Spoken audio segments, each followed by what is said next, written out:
They had to resort to Tyler Tolbert pitching. He threw a 48-mile-an-hour pitch. That was hit 480 miles. Yeah, it was hit, blasted off some sort of structure there before it got to the seats. They have a ring of lights that's around the stadiums. There's some odd rules, ground rules at that stadium. And they have got this like net up or something that holds their banners up from their division championships, and it hit off that thing. I don't think that happens all the time. No. I mean, when the ball is a home run, and it lands about 80 feet in front of the wall. Yes. that ball is hit something high. Yeah. The thing on TV said it was like 395 hard. feet. I said, no. No way. No. Their little machines down there that are measuring the home runs aren't good because that's not accurate. And what Caglione did the other night to the ball, if you drew a line from what it hit straight to the ground, that might be 390 feet from home place. But if you hit something, 100 feet in the air, that ain't 395. So tough loss, 13-2 on that one. Lugo gets the loss, and the win comes. It was going to be a combined no hitter with a 4-out or one inning thing to start. Then Seymour he pitched a long time, and then Kimbrell came in and gave up the home run. So the Royals lose. They're off to Chicago now. So we will talk to David Lesky about. I'm sure he's very excited about what he saw today. Oh yeah, but we'll do that in the 5 o'clock champing hour. At the bit for that one. Yeah, very, very excited to talk about the Royals. It was fun to talk about the Royals yesterday, but it's only been 24 hours. They've lost 2 games. Yeah. So, and now it's raining. It's going to rain and mess up our fan fest here in town. But we did have a big orange parade. If you haven't seen the shots, I mean, wow. Yeah, you can go to our social media. Just get on Twitter. They're going to be all over the place down there. It's a great scene. There is one positive for the Chiefs today. An NFL player is facing several very, very serious counts of something, and it wasn't them. It wasn't the Chiefs. It's sweet. kind of like if you didn't get no hit. Yeah. All right. Hey, someone got arrested in the NFL and it wasn't your guy. Okay. Oh, don't be a Chief. Don't be a Chief. Yes. Well, that's a bizarre story, Terry and Arnold. If you haven't heard the details of that, some career over. Well, he wasn't involved. Right. Well, it's what he said. Yeah. What are you saying? If this everything has happened has been described. Allegedly. Career over. Allegedly. So, yes. That's what's going on here in Kansas City today. We'll have some fun getting through this Royals talk, and then talk a little bit about soccer, what's coming up. I do really just hope we have you don't want whatever weather comes through, just come through and be done with it, and we'll be good. Don't want to relive the standalone second round of the NBA draft. They need to go back to having this all in one night. I got to tell you, buddy. Ain't nobody watching. I didn't watch day that 2. either. No. But you would have had circumstances been different. You would have probably watched at least part of the first round. I can't imagine anybody really watched the second round. You got to be hardcore to watch. Well, the second round. it's like they put the 7th round of the NFL draft on. There's people sitting there on a Saturday watching that, I guess. Not many. I don't know. I did see a couple things coming across today. Some guys getting some NBA contracts who were not drafted, right? A couple Jayhawks? Yep. Trey White and Council. Yeah, Melvin Council. And the Cats had a kid as well. Mm-hmm. So, get your chance. As we said, why not, man? Undrafted dude got $185 million the other day. Yep. So if you go out there and find your spot, congratulations to everyone who got drafted. But those are tough spots to get into. Those aren't deep rosters. They don't have No, there's a reason why there's 2 70 rounds. or 80 guys running around on that thing. Like when we read those Northwest Missouri State 10th round draft picks. Why were they drafting 10 rounds of players back in the 50s? When there were even fewer, there were 1/3 the teams. Yeah. Just throw numbers at it, I guess. What? Yes. Yeah. Well, there were more players. I guess since there were only 10 teams, there were more players available. So maybe that's the deal. You just get them in there and see what it looks like. But second round, I mean, I think maybe that's a topic for a research project by me. How many players who were taken in the second round actually have massive impact? Mario Chalmers was a second round pick, was he not? Mm-hmm. He won a couple of titles, was an integral part of that back-to-back Heat team in 12 and 13. So maybe, but I know that Jokic was also. Mhm. He was a project kind of guy. Yeah. So Um, it happens. he's pretty good. Let's see what else the internet Uh, says. Ginobili. They say there's something about that Ginobili. Not from around here, but Draymond Green was a second rounder. yeah, Dennis Rodman, has a a couple few. guys. Jalen Brunson, Oh yeah, that's very. early second What's round. he done lately? What's he even done?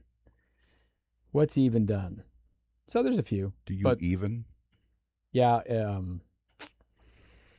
don't know, but yeah, they used to have. I mean, it hasn't been. I mean, when we were young, there was more than 2 rounds. Oh yeah. But you don't need. You don't need all these guys on your team. Whatever. It is what it is. They put it Whatevs. on TV. They put it on TV. Yeah. People watch it. Your basketball Guys thing get a you probably chance. watched. Yeah. Yeah, it is. So these Royals. Now what? How do you feel differently today? I don't. I mean, I because the the theme, the success and failures of this team and the arc of this team this season really wouldn't have been changed by a win or a loss. They're just this is kind of shows any idea that they're going to catch fire and take off. They're not. They aren't good enough. They don't have enough healthy players in key spots to do something like that. So it's nice to get a couple of wins. And it was more important that players that they're counting on in the future perform well. Now that didn't really happen today Yeah, or Carter last Jensen night. hit a home run. Yeah, Carter Jensen hit one out. But in the ninth inning of a 13-0 game. And luckily, Jason Anderson's phone sent a text to him. That is hilarious. Objectively, one of the funniest things I've ever heard. Very funny. Nice work. Good thing he was a positive thing. Yeah. Gotta watch hey, out. I got this text from you saying your phones and your, you really suck. Watches could be yeah. listening and texting. Mm-hmm.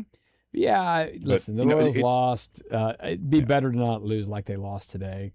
Yeah, but they get on the lost plane. a lot. It's if they lost 3-2. It's no. I can't imagine it's any worse a feeling than 13-2. They go to Chicago and they play they play tomorrow night and they get back at it. But I think we're in the spot now where we're rooting, and today wasn't a good day for that. But we're rooting for two things. If you're a Royals fan, you're rooting for players who figure to be core pieces moving forward to continue to get better, and you're rooting for players who figure to be valuable trade pieces to perform well. Yeah. Now, none of that happened today because Seth Lugo got lit up and nobody else except for Carter Jensen late. And nobody got a hit for 8 1/3 innings. So the good news for this was a day where nothing good happened. If you were at work today, this happened at 11 o'clock and you don't have to watch it tonight. Yeah. That's the best thing about today. Yes. You don't have to sit down and say, I want to look at this today. Yeah. But to me, that's every Royals game I watch from here, unless something bizarre happens. And until further notice, FIFA has that thing as it stands when they project the matchups in the round of 32. That's me as it stands. The only thing I care about in watching a Royals game is how those two things proceed. Yeah. So tough one today for the Royals. They lose. Lugo wasn't good. The offense was putrid. And I saw a 48-mile-an-hour pitch in a Major League Baseball game. Here's a Just get roasted. A question. I don't generally root for the combined no-hitter is to me clearly distinctive from the regular no-hitter. Right. So it isn't really from the pitching team's standpoint, it's not nearly as big a deal, but from the hitting team standpoint, it's the same thing. Mm-hmm. Yeah, you didn't get a hit. And so there's part of me in the ninth inning that was like, oh, come on, I want to see a no-hitter because I like the history of stuff. And I had certain questions you can ask, trivia questions that I do 3 times a day. So I was kind of rooting for the no-hitter, but I'm sure a lot of fans weren't. I'm wondering what. The weird part is the Royals haven't. On the poll. The Royals, for as long as history they've had, and they've had some really bad baseball teams, they have not been no-hit very often. No. Twice ever, right? In fact, only, and I'm not going to give away the answer in doing this, the Royals have the second longest streak without being no-hit. Mm-hmm. They haven't been no-hit since May of 2008 when John Lester got them in Boston. The only team that has a longer streak is the Angels, who haven't been no-hit since 99. So for a team that's been around since 1969, they've only been involved in 6 no-hitters. That's amazingly small number. They've thrown 4 and they've been no hit twice. And they're probably, are they now the longest that hasn't thrown one? Second longest. Second longest? There's still one more? Yeah, well, there's that. That's my 3 o'clock. Oh, okay. There's actually, no, I'm sorry. I think they're the third longest. Royals are. I mean, wasn't it for, didn't the Padres never have one? And then they started getting one. Some. Yeah. Yeah. The Mets didn't have one for a long time, and they got one, I think, back in 2012, on Santana. But it's just wild because they've really been bad. Yes. There are many times they've been awful when we had them on our air, and then they didn't even get no hit then. Took till afterwards. They were still bad. But they've been really, really bad a lot of times, and they haven't gotten no hit. And I bet they have the longest stretch of not being involved in one. They don't have the longest streak on either side. One or the other, but they haven't been involved in a no-hitter since 2008. The last time they were involved in a no-hitter, Barack Obama was a senator in Illinois. Yeah. It's been a while. I mean, what? It's pretty crazy. It's been a minute. Well, then it's going to keep waiting until at least tomorrow because they didn't get no hit today, Curtis. Nope. They found the stuff of not victory, but of no-hittage. Not no-hittage, whatever that's worth. I don't know. It's a small thing, but they didn't get no hit, so whatever. Good, bad, whatever the deal is, that's fine. They didn't get no hit. We're underway here. We'll take a break. We're going to catch up with Bethany Bowman, find out what she thought as this March went down grand. And like I said, don't go to FanFest right now. FanFest is closed. They're clearing it out. This was going to be a great big FanFest day, and it still may be. But right now, they're going to clear it out. The match here in town doesn't start till 6. The United States plays at 9. So I think there'll still be a fun night of FanFest. It's just not going to be happening right now. Although it's not raining here yet, but you don't clear FanFest out in 2 seconds. So they're going a little early on this. The rains are coming, maybe a little bit of severe weather. So be safe and don't go down there right now. Stay tuned. We'll tell you when you can go down there. Don't go down there right now. We will play There Could Be Only One. Stump the Chumps. Blair Kirchhoff joins us. David Lesky joins us. But coming up next, Bethany Bowman from down somewhere amongst the people here, right here on Sports Radio 810.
Welcome back into the program. Todd Lebo, Curtis Seabolt, Kyle Collier here. Now joined by our own Bethany Bowman, who is out and about around town today. Did you wear orange today, Bethany? I didn't. I've got blue and red for USA. There you go. I gotta stay loyal, you know? Yeah. So did you see anyone wearing any orange downtown today? Absolutely. Yes. It's pretty quiet down here. It's really died down at Power and Light for the time being. I don't anticipate it'll stay that way. People are finding a little bit of shelter from the rain. There are people inside the bars, of course, inside the P&L district. But that, middle big crowd area, a little bit more vacant than earlier just because of the rain. But this morning was absolutely crazy. The Orange Army, that's orange with a J, by the way. Do you say it differently? Orange? No, I would just say orange is fine. We're in America. You got red, white, and blue on. You can say orange. Okay. The Netherlands March was insane. Something I've never seen before. And I talked to Daniel he's the Orange Suit Man yesterday. He's, one of the big leaders of the Orange Army, one of the biggest super fans of the Dutch crowd. He said this was going to be something crazy in Kansas City. He said we're ready for it, obviously, because we've had a Super Bowl parade, but he wasn't quite sure we were ready for the craziness of the Dutch people. He said they party differently, and they certainly do. They had their big bus, which came over to America several weeks ago on a boat. So now it's been the other FIFA World Cup host cities that the Netherlands have played in. But they anticipated that Kansas City was going to be the largest orange walk of all the host cities that the Netherlands played in. And I think that Kansas City delivered today. It was absolutely crazy and amazing to see. Yeah, it's interesting when you look at the shots from up above. It reminded you of a championship parade, but everyone was in the parade. Normally, everyone's outside the parade, and the parade itself is very small. There's just some buses going down with a few people on it. This time, the crowd was the parade. That was the wild part about it, because there were thousands of people, probably almost a mile long. I mean, all the way shoulder to shoulder, width of Grand, going all the way down. It really was something, and they play the song, and they jump around and do all that stuff. You'd seen videos of this. I mean, how much more different was it in person than what you saw on video? Just chaos. Like you mentioned, great point. At the Super Bowl parade, everybody's, gathering at places and down at, Union Station, and there isn't everybody getting to walk. But, I mean, it wasn't really a walk. It was, like you said, it was jumping. It was craziness. I'm surprised, honestly, down here it's, calmed down as quick as it has, but I guess they all marched, to Fan Fest. And then, unfortunately, right now with the lightning strikes, I think Fan Fest has to be shut down for the time being as well. It's really unfortunate today that this weather's came in. But I'm hoping that by later tonight, this weather can clear off. You never know. It's, still forecasted all night long. But I hope they can get that match in. Of course, they really don't stop World Cup matches for rain. I mean, they'll play in a torrential downpour. They will hardly ever reschedule because of that. It's just a matter of if this lightning stays away. So that's really the question right now is, can they get this match in tonight? And then, of course, we want Power and Light District to be clear so that everybody can gather here. You saw the USA game the other day. You saw videos. That was insane down at Power and Light District and Fan Fest. But you're going to have the Netherlands game before that. Right. You're going to have the Netherlands and then USA back-to-back. It's going to be pretty crazy. I really hope that we can get some good weather here and see this craziness continue downtown, Fan Fest, and, of course, at Kansas City Stadium, a.k.a. Arrowhead Stadium, for the match tonight. Yeah, as we mentioned right there at the top of the show, and you just heard Bethany say it again, right now, Fan Fest is closed. They've cleared it out. So if you were going to go down there, don't go down there yet, but just stay tuned and check out the social media channels on when they open that back up, because it is cleared for now. But it's not really raining here now, but you got to watch out if there's going to be lightning or something. They can't have 10,000 people trying to get out of that place. So right now, just chill. Hopefully, we'll just get some rain. This thing will run through, and we'll be ready to go tonight and have some fun down there, because I know the stadium's going to be packed regardless, but we want people to go out and have fun at these other events.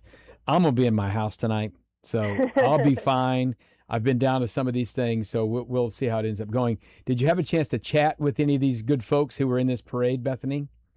Yeah. What's funny, I've heard from numerous people how much they love Kansas City and America in general. If they're, from foreign countries, they're coming over here. I think that really the expectation and maybe kind of the stereotype that people that haven't been over to America, it's been very positive. And not that there isn't, a great view of our great country necessarily, but, just if you haven't been here, it's a question mark. Like, what am I going to experience? Here's what I've heard. Here's what, it's actually going to be like. It's all been very, very positive. But in Kansas City specifically, Orange Suit Man yesterday, Daniel Ork told me that this has 100% been the most hospitable city that he's been in. And he said no shade to the other cities that have hosted us, but this has been just above all of our expectations, and Kansas City has gone above and beyond. So I know there's been that topic of, was the World Cup not what we expected as far as, hotels and Airbnb stays and things like that. I know data in 2026 is very important, and we look at a lot of numbers and things like that.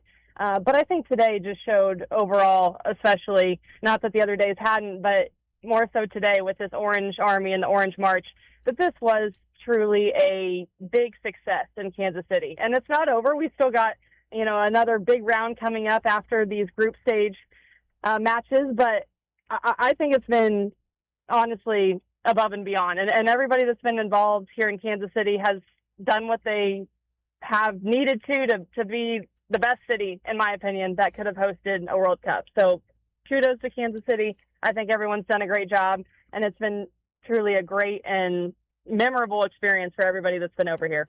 Now, you may not know the answer to this because I don't know if anyone truly knows exactly what's going to happen here, but here's the deal. Tonight, I think the Netherlands are going to win this game because they're playing Tunisia. Tunisia is not very good, and they would rather win their group than come in second. If they win, they will go to Mexico to face Morocco. If they lose, the game's in Houston to face Brazil.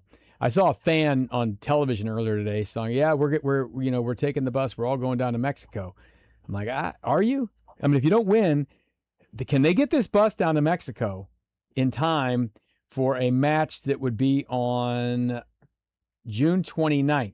We're talking, they got to drive that thing because it's not that close. So I don't know if the bus will make it to Mexico for the Morocco match or not. I need you to get to the bottom of that for me. If you find the Orange Man again, find out what the deal is. I will ask on that. My gut wants to say if they're over here in another country, and I mean they've come across the sea already. Yes, they will find a way to get down to Mexico. Like, I don't think they would, not make sure that happens. It could be some overnight drives. Yeah, this is and I will ask. It's in Monterrey.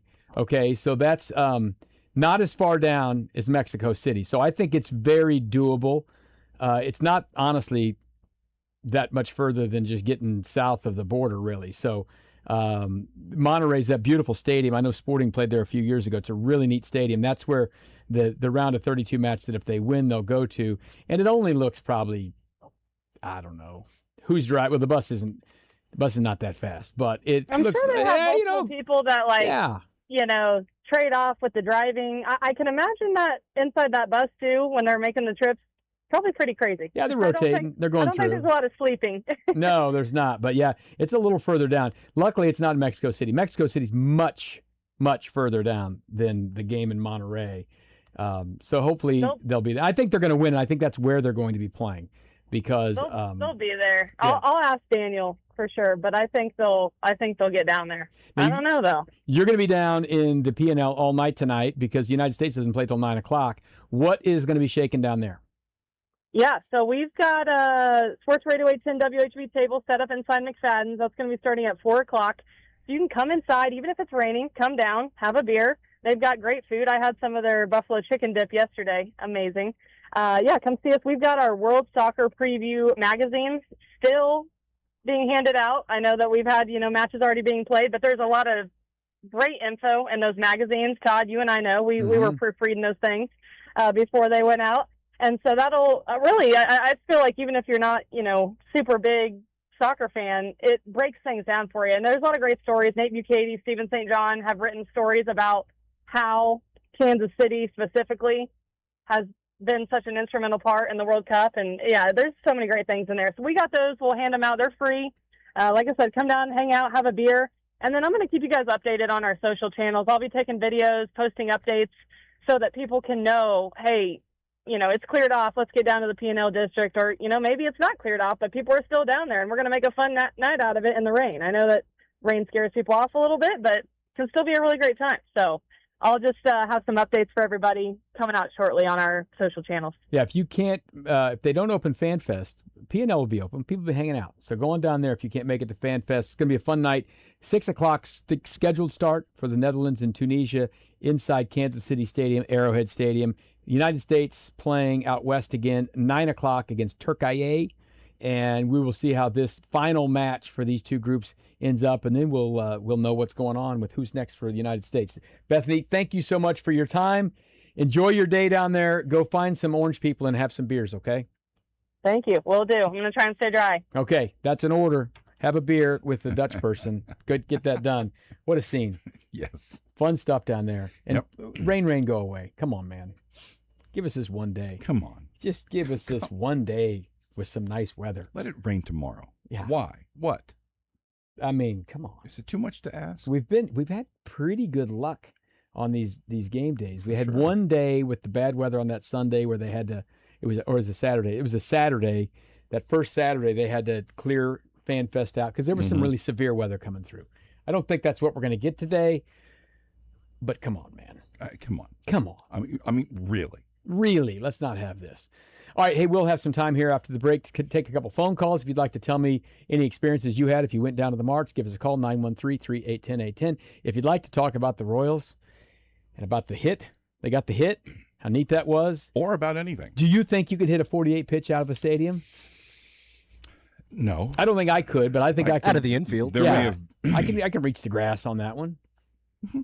You know, I might make the outfielder walk backwards. There was probably a One time when I step. could hit it to the fence. Yeah, it's not 20 these years days ago, anymore. 25 Not these years days. ago, At but not 48 now. miles, it looked like a softball underhanded pitch.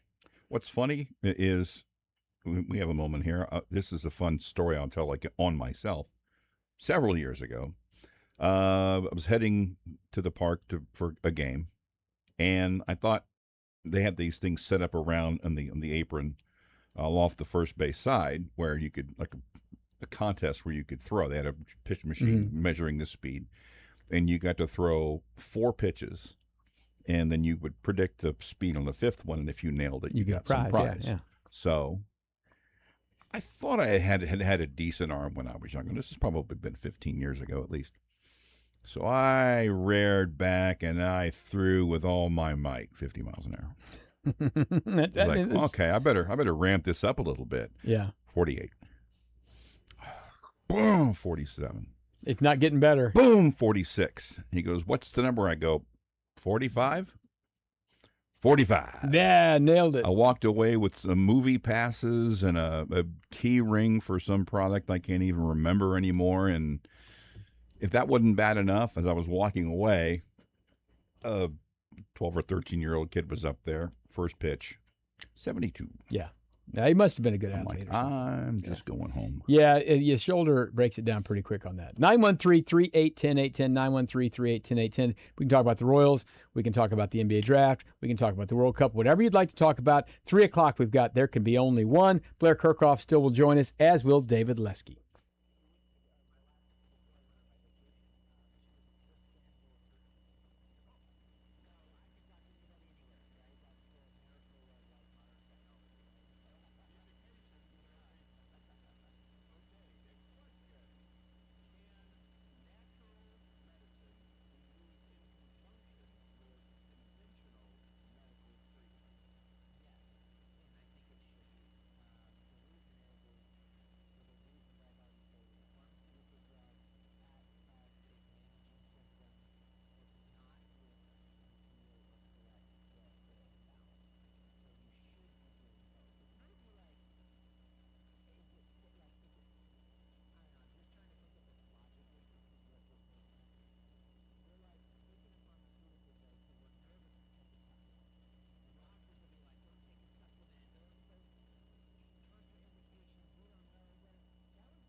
Welcome back into the program. Todd Lebo in for Surin Petro today. We'll have World Cup action starting about 3 o'clock. The game that Petro is going to be watching in New York, Ecuador, and Germany starts at 3, 15 minutes away. If he's had not enough beers, he'll be all right, right? He'll be all right. They're doing fine up there. Yeah. They're doing fine. Adam Dravetta, our old buddy, texted Bethany. I said it right when we were talking to her. Bethany. Bethany's her nickname. It's a 16-hour-and-a-half drive or something from here to Monterey. So that's not so bad. And I said, it's not as bad. So I just looked this up. How far is the drive in hours, according to the internet? If you're driving from Las Vegas, which is where on March 8th or March 15th, NASCAR was, they had to go to Darlington, South Carolina on March 22nd, a week later, which they got to get there on like Thursday. So, you don't have a whole week to drive it. No. How far is that drive? 16 hours and 22 minutes from here to Monterey, Mexico. How far is it from Vegas to South Carolina? I think people from Europe are learning how big America is. Oh, yeah. You haven't. 32 hours. So, What? Yeah. Yikes. Yeah. That's a long drive. America's. They do a pretty good narrow. job on that. They go Phoenix and Vegas back to back, right? But then they got to get back over. Nowhere to stop in the middle. No. Darlington. And then they stay down there. They got Martinsville, Bristol. Then they come back here to Kansas City. Then they go down to Alabama. Then they go to Texas, all around. But they got that one big drive. That one big drive is not good. No. Not good at all. Not at all. 913-381-0810 is the phone number. Steve, welcome to the program. How are you, buddy? Doing good. I got some questions for you here. All right. For years when it was John Shorholtz was the general manager, Mm-hmm. it was I'm going to call it a company policy that the players could not put their sunglasses over their logo on the front of their cap. And I see that's not happening now. Have they withdrawn that? Yeah, probably. That's probably something that just went on the wayside. They used to have the cool little sunglasses, the flip downs and all that. And I don't know why, if you have sunglasses on, you don't just put them on. Yeah. And if you have sunglasses on your hat in the outfield, what's the point? And we've seen guys actually lose a ball in the sun with the sunglasses on their hat. On their hat and not on their head. Yeah, I don't know the answer to that, Steve. I'll ask somebody. I can tell you, having a little brother who's a teenager, they get the sunglasses for the drip. Oh, yeah, that's just all to it is, look cool. It's and a lot of accessory. times, they just put them on backwards. Yeah, exactly. Yeah. They Upside down and backwards. Yeah, exactly. That's what they do. You think the Royals are out there just dripping? It could be. It's possible. There are some old rules like that where, the team's the team. Like the Yankees forever had the rule about beards and, all those things. Did the Reds have some sort of clean-shaven deal too? I think so. Yeah. Something along that line. Yeah, listen. Who cares? You're not telling these baseball players what to do anymore because they have a union. By the way, we got a release here from the MLBPA. Sounds like things are going well. Are you ready? Are you ready for a Yes. statement on today's bargaining session from the Sure. Major League Baseball Players Association?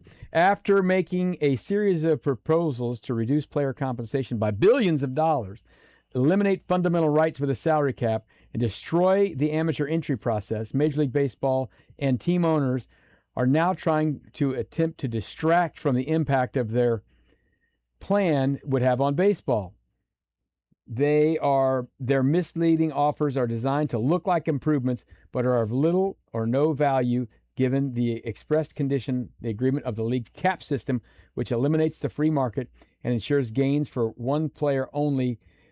It ensures gains for one player only come at the expense of another.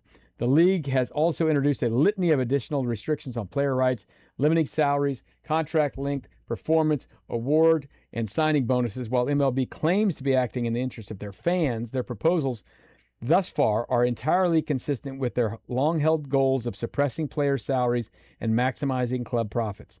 Owner attempts to pit players against players are nothing new, but they failed and will fail in the past, and they will fail again now because the PA members remain unified. We're committed to achieving a fair deal that protects the rights of all players, promotes competition, and leaves our game better for future generations.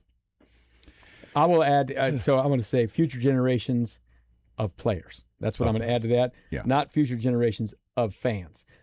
This is going to be something. If you're it's hard to be a fan of a player or owners at this point on these things. Yeah. Because pretty clear it's all at the expense of the They fans. ain't caring about you. So nor should they. I mean, if you think about it. Listen, it's only June, okay? Mhm. But this is not looking good. No, that's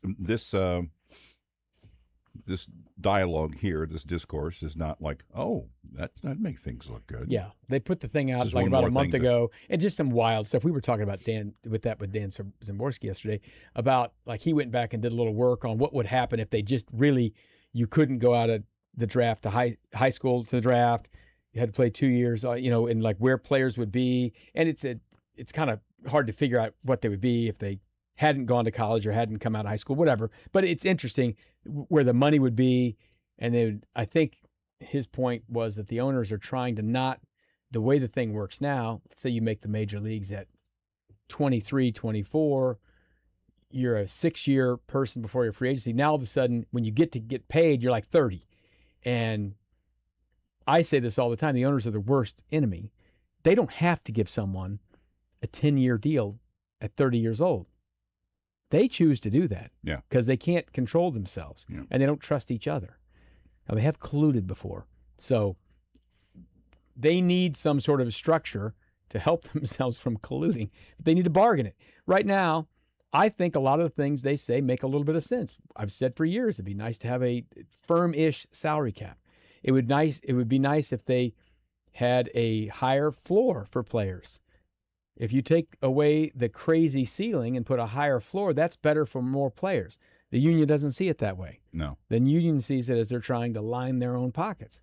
Well, as we've seen here in Kansas City, the Royals are making less money on TV now than they were before. From the less money. Mm-hmm. And I saw some good numbers. They had a nice Sunday night thing with Peacock the other night, really good numbers and things like that. Maybe they'll start doing well on some of those things, but the local stuff is drying up when these contracts come through in some towns because of just who they got in bed with a company. And you're seeing it happen in St. Louis, it happened in Kansas City. They're making less money now.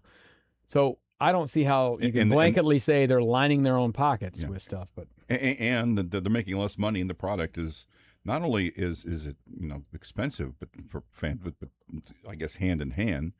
Sometimes it's hard to figure out where the game's supposed to be. Yeah. I mean, you have to have so many, and that's sports all over the place, but you can't just have regular cable to watch anything. I mean, you pay for television, you still have to pay more to watch your local sports team play sometimes because all these leagues care about is getting the next dollar.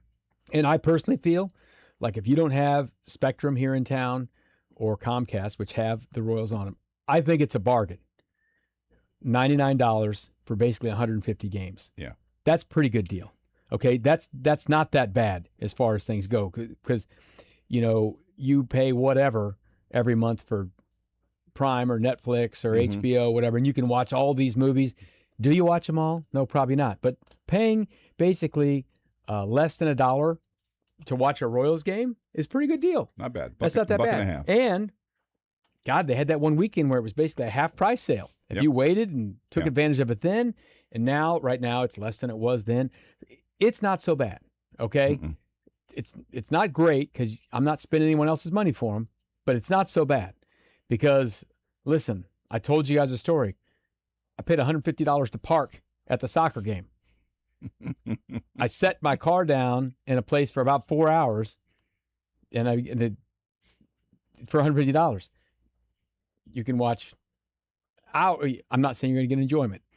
You have the chance to possibly get enjoyment watching hundreds of hours of Royals baseball for $99. But $99 is a loser for the Royals.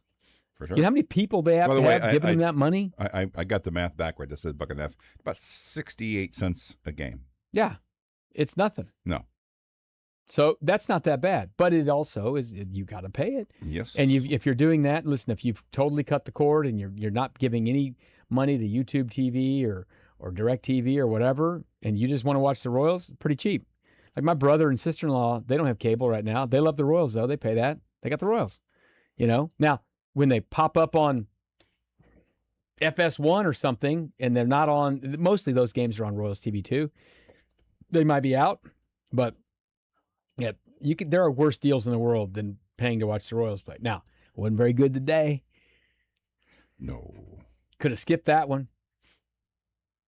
That wasn't worth 68 cents today. No, you wouldn't It'd pay me $1 to watch that going one. to have to watch that. I still probably They wouldn't. kind of pay me to watch it, and I barely watched it. Anyway, we'll talk to David Lesky about the Royals later. There could be only one coming up next right here on the program.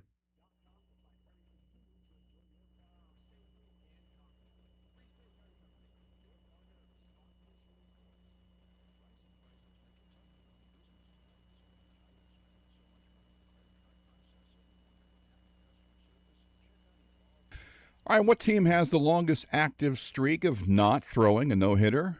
Brought to you by Twin Peaks.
Welcome back into the program. It took Germany 2 minutes to score a goal against Ecuador. We need to get a video from Petro from the bar he's at to show us how this thing all went. I think the goal is going to stand as well. Ecuador's not happy, but the official, she doesn't care at all. Let's see. What do you think here? That's a little bit of a high kick. He did kick him in the head. Don't even. He kicked the guy in the head. This could be something here. Ouch. Ooh. Bottom of the shoe. Or did he hit his foot? Bottom of the shoe on the. You're not supposed to kick that high. But kind of both. I don't know. Weird one. We're going to play. There can be only one. There can only be one. No, there can be only one. We say it wrong all the time. Be only one. There can be only one. Because that's what's said. Peter Yates, Enoch is here. My man. How are you doing, Todd? buddy? I'm doing fine, buddy. How about yourself? I'm doing great. Michael Darcy is here. Yeah, I just met this lad, and he's done a nice job on the air, too. He's a good boy. I appreciate it. He doesn't like done a nice he doesn't job. like we say he's a good boy. He doesn't like when Sterling tells him he's a good Well, boy. Sterling, I don't like when Sterling's- Sterling says a lot of things. Looking at it, this guy's no boy. Because No. Sterling's 2 years older than 5 minutes older than you. That's why. Yeah, Michael doesn't skip the day at the gym. Yeah, good job there, Mike. Good to see you. Yeah. Hopefully my brain didn't skip a day with these questions. Well, in the we'll see. second Well, these are segment. easy. You can't be You're- wrong. Well, you're you can be playing- wrong on I these. can be but- wrong, but You're Yeah. playing against two of the three best in Kansas City. And I say Todd, Curtis, Saran. They're the three best. Now, there can be only one. Yeah. No, We're this all is wrong on fine. these. Yeah, We're all this is wrong on how these. often do these get checked? Oh, they'll check Occasionally. them every time Occasionally. something We ends. review them week yeah. after week. Yeah, yeah. So this isn't like fact or fiction. No. Okay. These we actually review these. These actually get checked. Now, sometimes it may be 5 years away. I mean, some of these we're going to Sure. be dead and gone Yeah. by the time they answer these things. Well, I damn sure am. But some of them are like, happening now. I don't know the questions. Kyle's going to tell us the questions. Who's starting, Kyle? Lebo, we'll start with you since Okay. you're in the host chair. Start with me. What is our question? All right, number one. What team will Michael Waka be pitching for after the trade deadline? Ooh. I'm going to say the Royals. Curtis? That's pretty good. I'm going to say the Royals too. Oh. I don't think they'll deal him. I was gonna say the Royals, but I'll be different and say the Cubs. Cubs. Wow. Cubs. Is he getting traded, Pete? The Royals have no idea what they're doing right now. So Whether he's they're staying? whether they're buying, selling, trading, bartering, whatever. But I think he'll remain a Royal. Okay. Wow. All right. Wow. For reference, I'll give you Petro's answer. He went with Atlanta. Okay. That makes Atlanta sense. might need pitching. That'd be They're, good. That'd be a good best pick. record in the NL. Yeah. I'm going with the San Diego Padres. That's a good There one, you too. go. Yeah. The Padres need pitching as well, and JJ's already established a pretty good relationship with those guys. They do. They work well together. All right. What is next? All right, Curtis, you're going to lead us off this time. All right. Who will the Royals start on opening day 2027? Oh, my Ooh. God. Holy smokes! Let me look at their. Oh, I boy. think Don't be they're afraid. Their probably- injured list. Don't be afraid to be embarrassed in this, Darcy, because I said Cole Reagans was going to Oh, lead the yeah. Royals in saves this year, and you may never pitch I- again. There's still time. And There's still time. Yeah, I picked Mizzou to win 4 games 2 I years ago in football. think it'll be So it's- Michael Waka. If he's going to be If I on the got him team, he's staying. Yeah, might as well pitching. be. You got 2 more years. Yeah. You know what? Stephen Kolick. Oh, boy. Okay. Strong.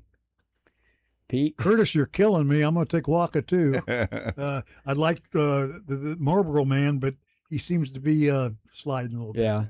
What's Petro say? Soren went with Seth Lugo. Okay. Okay. Got it. Marlboro man. I am also going to go Seth Lugo because I don't think he gets traded with that contract. How about this? They're all gone. Noah Cameron. Wow. It's possible. Who's going to be left after all the injuries? Bubich, maybe? Yeah. But the reason why He'll be hurt too. The Yeah. reason that what put me the most on Waka is the fact that I said he wasn't going to be traded. Right, you stuck and he's with got. that. I was like, Yeah. you're kind of covering both. I hedged. Oh, I he'll hedged. he'll be starting. I heads. I'll miss them both. Yeah, well, you could miss them both, but you can't get. You probably won't get them both right No, probably because not. the way you did it. Yeah, it's okay. It's all right. It's okay. What's It's next? Okay. All right, Darcy, question number you're first. 3. Darcy, you'll lead us off this time. All right. Jack Caglione's final home run count this season will be what? Ooh, he's at what currently? He's at 14. 12. He's at 12. I thought he was at 14. You know what? I feel very optimistic. I'll say 27. Okay. Okay, Pete, what you got? I'll even go higher. I think a guy's going to get hot again, and I'll go 32. 32, good answer. Petro also went 32. Petro got beat by Pete. I'm gonna go with an even 30. All 30? right, Todd. He had a real week that was pretty good. Mm-hmm. The only way I can do better is go 33. Give me 33 because Curtis isn't going more than that. Is he, Curtis? I'm going to say 34. Oh, you son of a gun. God. So I had the lowest number. Yeah, by you've got everything low. substantial. Yeah. You're not a believer. I'm a believer. No, I it doesn't sound like you're a believer. I'm not as big of a believer, clearly. Yeah. All right, Jack Hagel is any good. Question number 4. Pete, you're going to lead us off. The Royals will have how many All-Stars this year? Didn't we do this a few weeks ago? I think we did. The number's going to change. Will an injured guy count? If he gets named, yeah. If he gets named, I'll tell you one. 1, okay. Possibly 2. No, I'll go 2. 2? Yeah, they go 2. Yeah. All right, Petro went 1. I am also going to go 2. I think it's going to be Waka and Bobby. So I have to go now? Yes. I think I Todd's up. said 2 before, and I think I'm going to stick with 2. I'm going to stick with 2. Waka and Bobby. That's what I thought before, and I'm going to say now. K-Dog? I'll say 1. Say 7. It's I'll- 2015. I'll also go 1. I think Bobby's the only All-Star. All right. 1. Yeah, the 86 Reds. A little quick update for 7. you. Ecuador has scored now. This game is wild. 8 minutes in, there's 2 goals. Ivory Coast has a goal as well over Curacao. The streak is over for You don't ever Ecuador. score in the first 2 minutes on Ecuador. That just doesn't happen. Doesn't happen. No. Did you today, can't. though. It's never happened since 1936. I All believe right, that stat. Question number 5. I am leading off this time. Who makes more All-Star games? AJ DeBanza or Darren Peterson? I'm going DP. Of course you are. Makes so he or doesn't. plays? Yeah, does he have plays? He cramped up or Yeah, something? makes or plays? Makes. It's named Makes. to the All-Star Okay. game. Okay, named. Seren went AJ DeBanza. Or DeBantanza, as he often calls him. Maybe. However you wanna I'm say it. sure. OJ David Sansa. Next, let's go Todd. I'll take. You know what? I'll ride with you, Kyle. I'm gonna ride with DP. There we go. K-Dog? I'll take DeBanza. I'll take Darren Peterson. I think course the you will. scoring is going to allow him to get there much quicker. Not saying that AJ can't score, but the health status is also something, Kyle. We talked about that a little bit. Yeah, Like, we did. is he going to be able to play in 40 games? I don't know. He didn't. Didn't in college. He didn't this year. Pete, what you think? Put this down on the Okay. Screw the rules. Cameron Boozer. Oh, there you go. Okay. Screw the rules. Doesn't care. Cam Boozer. Put it on the sheet. Pete's like, I Not He's playing going to be the around. best player to come out of this draft. Yeah. don't care about no rules. Yeah, All right, we are back to the top with Todd. Question Mhm. number 6. How many games does Darren Peterson play in his rookie year? Well, I got him. Well, he didn't have to make the All-Star game his rookie year. Is he cramped up? How about I think he's got it all worked out because now he's going to have a guaranteed contract for 5 years. Is it what they get at that point? 71. 71. Curtis? This regular season on. Yes. 65. 65. Darcy? Oh, 62. I wanted to say 82. Pete? No. This guy's got Greg Oden written all over Oh, my him. God. He really does. He's got Greg Oden written all over him. I'm going to take 32. Damn. That is not good. I'm probably going to be the high watermark here. Or let me give you Petros first. He went 55. 55. I'm going 75. 75. I thought I was the high guy. But, you do love You your think he was Jayhawks. loafing at KU? Gold bricking? I wouldn't do that. I don't would he? think he just had college basketball in his heart. I'm not so sure he's got NBA basketball in his heart. I don't I either. That's think- why he's Greg Oden. I'm going to believe in him until I'm proven wrong. I think the NBA was He his proved us a lot destination. wrong. Didn't you just get proven wrong last year? Well, no, because he Okay. wasn't in the NBA yet. Oh, I think he okay. wanted to be in the NBA. He didn't Okay. give a rat's ass about college Boy, he basketball. didn't either. And that really, KU loved that. I mean, the question is he going to play in the middle of a week on a back-to-back? Well, when you're only 20 years old, you better. Well, you would think. And if the Well, Jazz, you He wasn't playing two who's college his basketball coach games now? a week Who's last his year. coach now, Todd?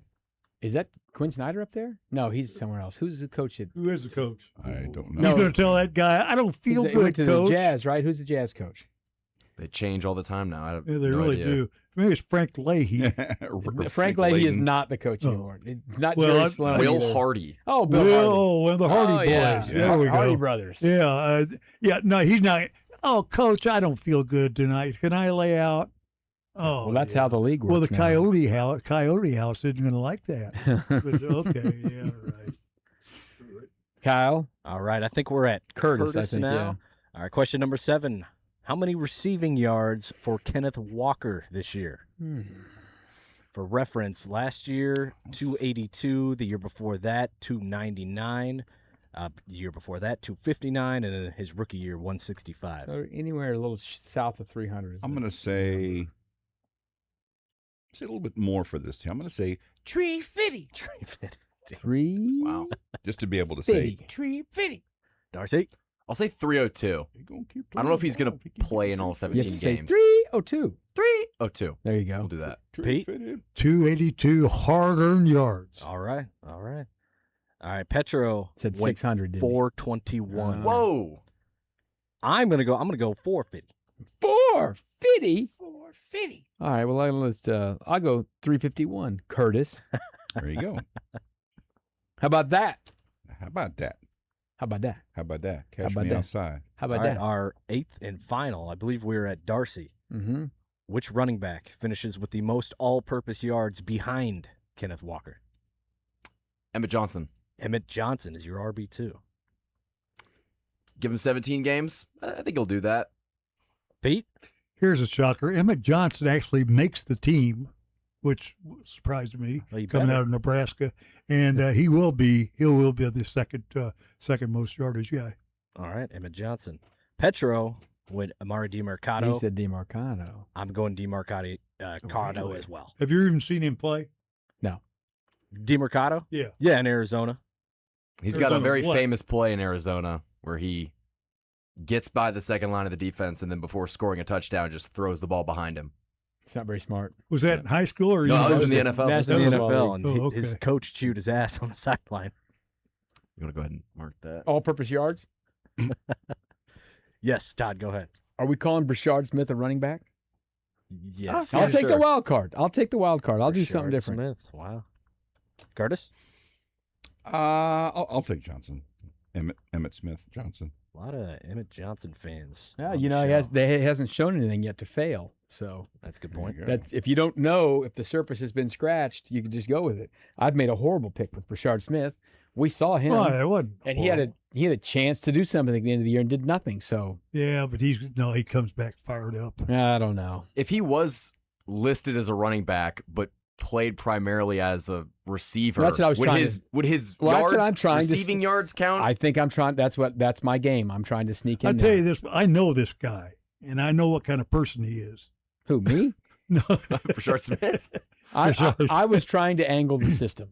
Yes, because I think he may end up being a slot receiver more than a running back because I don't think he's a running back body. But I'm just saying right now, we're calling him a running back, that I'm going to take Brashard Smith. So, okay, Yeah. I'm just trying to game the system. he That's what I'm told me doing. he's going to be back big time. Yeah, let's go. It's what he told Pete. Yeah. Me and Brashard Smith were His hanging out personal talking. friend. Yeah, close personal Oh, friend. very All much. right, that's all of our questions. That's there can it. be only one, or there can only be one. There can be only There one. can be only one. We have all of our answers, and we only had a couple repeats there on some of those things. So some people are going to be wrong, some people are going to be right. All right, coming up next, it's the debut appearance about that? for young Michael Darcy on Stump the Chumps. And you've promised to bring more than 6 answers like Jack Johnson did I have. a few weeks ago. 7. Pete, you have all single ones, or what do we have? I've got singles, but I've got one that I'm pretty sure, Todd, you and Curtis are going to fight over this one. I don't know about Mike. No. Okay, well, we're going to we get have it no done. chance. I've got several questions tailored for you. Oh, So we're ready to God, go. Here we go. It's coming up next right Jesus here Christ. on the program.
Welcome in to Stump the Chumps. We got a little mix here today. This is going to be fun. Michael's never played. Michael Darcy from the Zone, but also from the night shift tonight. What's on the show tonight, Michael? We're going to talk a little bit of Royals baseball. We're going to play Hypothetically Speaking, which is kind of like there can only be one. Mm-hmm. Look at me. Kyle come up with that one? Yes, Kyle will be here. Caden Sproul will be you here. guys are getting good on. You guys are good on the air. There can be. I appreciate it. I think we've like got a what good you flow did. going. Yeah. It's a kitty hour. So what? Let the kids it's a kitty table. Kitty 2 hours, actually. 2 hours. Good for them. Kitty 2 hours tonight. We let them go out there. Good for have them. some fun with it. So that's coming up tonight at 7. Yes. 6:59 and 50 seconds. That is about when it's going to be start. more specific. To be more specific, that's how it's going to go. So Michael Darcy's playing for the first time ever. Pete Enoch is here. Curtis Seabold is here. And I'm going to have to keep score. This is always very hard to do this. Petro always says it's hard to keep score. It's not easy to do it while you're playing the game. But we're going to do it. Okay, so. It's not easy for me when I'm not playing the game. Exactly. It's easy for me because I'm dead last. So I'm going to be serene. You might not be dead last No, today. I'll tell you this much. When Shane comes in here, I get my butt kicked. So, Shane's good at Shane's good. Shane's good at this game. No, and Jack came in and swept in. Yeah, well, Jack cheated though. He did win though because he got the last. He got won the the whole last one thing? right. Yeah, he did because he got the last one Went right. on the last question. Yeah, he was losing, but we all Yes, missed he the was in question. dead He got it last. right because he had this. He was a baseball question. He's a baseball geek. Whatever. You All right, so did fine. here's the deal. This one's got like 30 answers. Oh, boy. Strong. All right, this is more than just sports, and this is a little bit complicated. So just Is bear Sophie with me. Cunningham involved in it? No. Oh, okay. So here's the deal. Got the World Cup going on. Oh, This God. isn't a soccer question, really. Okay. Okay, but it is. So there are countries in the World Cup from lots of regions. One of those regions Right. is Europe. Okay. Okay, so I want you to tell me a European nation that tried to qualify for the World Cup, but did not make the World Cup. So this is a country in Europe that plays football and did not make And the that's World not Cup. Asia? That's not Asia, but some of these they seem like they're in it's Asia Balkan- and they Balkan. come over to Europe. So there you can Okay. take a shot. Enoch. Curtis is in. Italy. Italy did not make it. That is correct. Darcy. Enoch, Serbia. Serbia did not make it. That's correct. Poland. Poland did not make Enoch, it. Pete, Bosnia. Bosnia is in. Oh, they're in. They're in. I'm sorry to all Bosnians and Croatian It might be the buddies. American opponent in the 32. Yeah. Bosnia Curtis. and Herzegovina. Curtis. Ireland? Ireland, Northern Ireland, I'll take that, did not make it. England or Enoch, Greenland. That they don't have a team. Well, then So- they're not in it. Well, they Curtis. didn't. I said they had to try to make it and didn't qualify. Greenland tried. No, they didn't try. Didn't they? They don't have a team. Curtis. They didn't Well, I try. don't like Greenland. Wales? Wales Did they it did not make it. Okay. Correct. And they allow Wales is a country? They call it a country for this purpose because Scotland's here and England is here. Yeah, it isn't Great Britain. It's actually Yeah. individual countries. Individual little countries. Okay. Michael's thinking of all the countries in Europe. Go ahead, Pete. Herzegovina. No, they're in Bosnia and Herzegovina's together. Man, I'm getting screwed. I'm Yugoslavian and I'm still getting screwed. I know that's the You problem. turn the lights on. I'm trying to think of countries right now. Yeah. I'll give you one extra strike, Pete, since Bosnia and Herzegovina is the same country. I'll give you a hint, like George Karloftis might be upset about one of these. Oh, Curtis Enoch, Darcy. Greece. Greece, we'll give that to Pete. Pete got it. Some little baby countries. Curtis. I mean, little Oh, guys. Enoch. Yeah. Liechtenstein. Liechtenstein's not Curtis. in. Curtis. Cyprus? Cyprus is not in. Correct. Latvia. Latvia is not in. Now we got rolling, Enoch. boys. Oh, no. Get it in, Pete. Estonia is not. They're in Russia. No, they Estonia? they didn't make it either. Oh, okay. We got 4 for Pete, 4 for Curtis, 2 for Michael. Albania, Andorra, Azerbaijan, Belarus, Bulgaria, Faroe Islands. My least favorite country in Europe, Finland, did not make it. Gibraltar, Iceland, You didn't see any of the ladies in Finland? Absolute stunning. I'm out on them. Slovakia, Slovenia. See, Yeah. Haas and Pfeffer Incorporated. Ukraine, Russia did not make it, but they did not allow Russia to try to make it. And They've been Russia's bad not boys in, over there. yeah. So it's 4-2 to 4. You understand the game now, Darcy? Yes. Okay. All right. Kurt.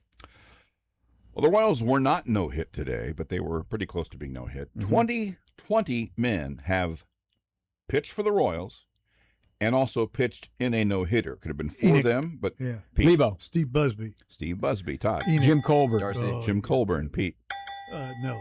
Lebo. Darcy. Edinson Volquez. Edinson Volquez. Todrick. Brett Saberhagen. Brett Saberhagen. Levo. Pete. Lenny McDaniel. Nope. Was it the dude? Did Homer Bailey? Who was the Yeah, guy? That's not a bad guess. Pitch for the Homer Bailey? Homer Bailey. Yeah, that's right. Lebo. There's another one of these God, dudes. Lebo. There are two pitchers currently on their staff who have pitched Enoch. in one. Pete. Waka. No. Darcy Lugo. Seth Lugo was in a Oh, combined Christ. no-hitter. I'm thinking of the one there was a dude. guy who won a Cy Young here. Lebo. Todd. Decone. David Cohn. Enoch, One guy who's dead. Reliever. Dead. One guy threw a perfect game. No, there's somebody else on the another reliever on the Royals that was involved. There was a right guy now on who, the Royals? Yeah, there was a guy who threw a perfect game somewhere else. There was a guy who was on Lebo. the 13 team. Ted Power. Nope.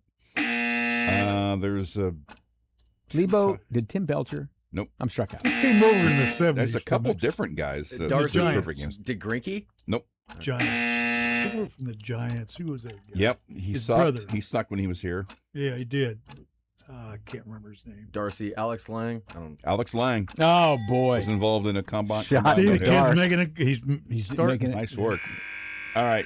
Names you did not get. Vita Blue. No, Vita Blue. Tom Jeez. Browning threw a perfect That's game. the red I was thinking of. Jake Diekman was involved in one. Wow. The dead guy, Octavio Notel That, I was Dotel. thinking about him too. Philip Umber threw a perfect game. Irvin Santana, Jonathan Sanchez, which would have surprised Sanchez anybody. is, yeah, that's the horrible. Michael Lorenzen, Oh, Alec God, we should know that. Alec Mills, Hey, Mills. Hideo Nomo, Greg Oh. Olson, and Hall of Famer Gaylord Perry. Oh, that's who I. Yeah. So I think I have the score 4-4-5-5. Darcy. That was a fun list. Okay. In honor of Todd No, Lebo. I got one there. Yeah, 5 total. Oh, Yeah, okay. 4, now you All got right. 1. Yeah, one. I had to Yeah. watch you. In honor of you, Mr. Lebo. Okay. Name every SEC school to appear in the College World Series. Lebo. Enoch. Oklahoma. Enoch. Curtis. LSU.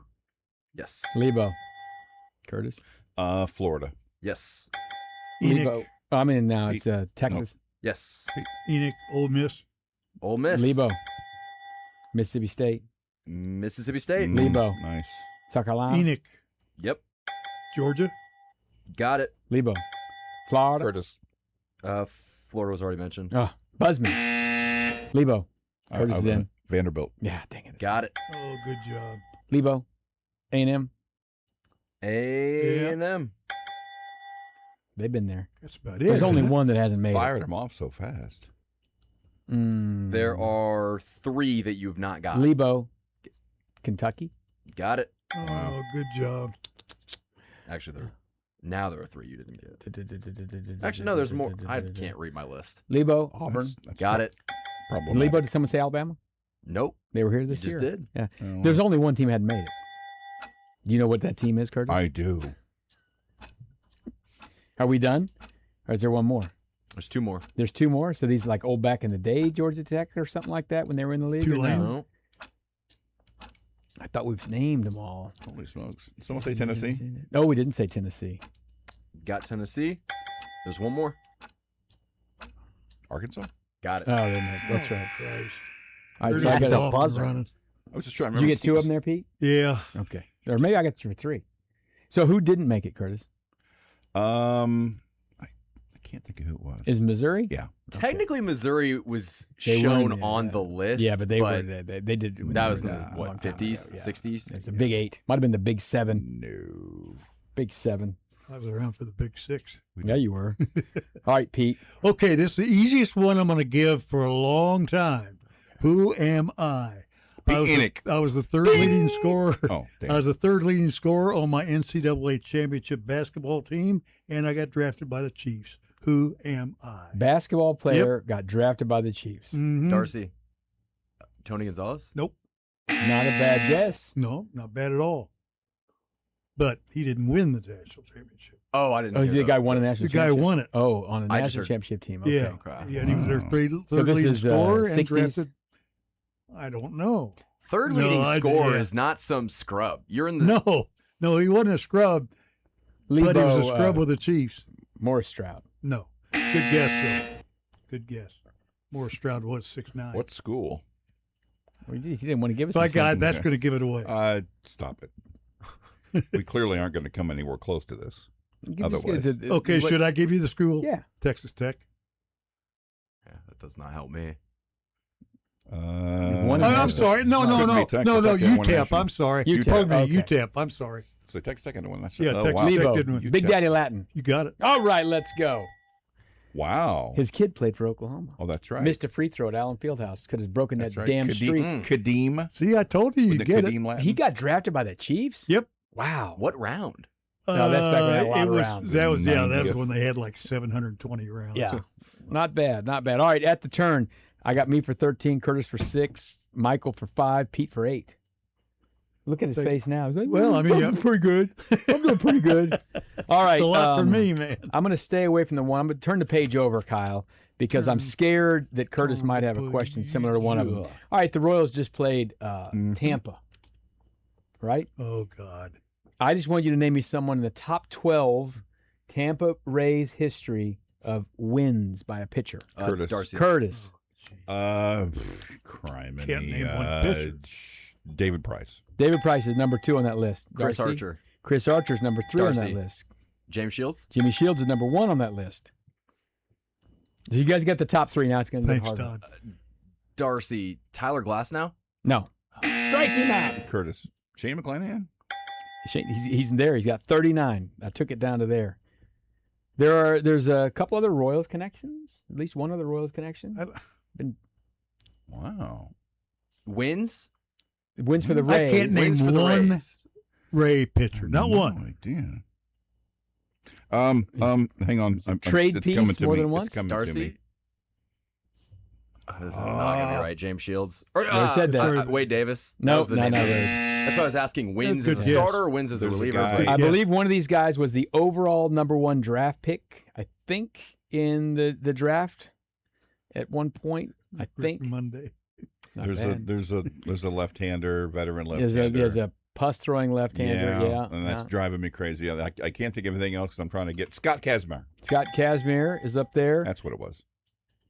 You how do you if you eat some corn and it's on something? Curtis. Oh my Alex gosh. Cobb. Alex Cobb. What a hint that one was. Oh my Was. gosh. I can't think of his name. This but guy he got pitched- traded, I think, twice by the Royals. He was, I think, one of the key pieces.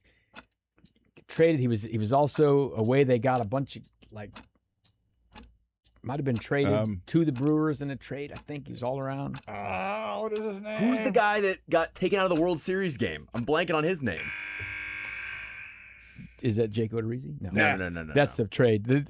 Blake Snell. That's That's who I was the thinking World of. Series guy. Jeremy Snell. Hellickson, Jeff Neiman, I believe, was like the overall number 1 pick. Jake Gutierrez, Ryan Yarbrough, Matt Moore. You guys did okay. Not bad. I'm sorry, Pete. You I might didn't have got- hear one of those guys. I You heard would've of James Shields, Yeah, I did. Okay. Him and Odorizzi. Yeah. Yeah. But, I mean, Dave Price.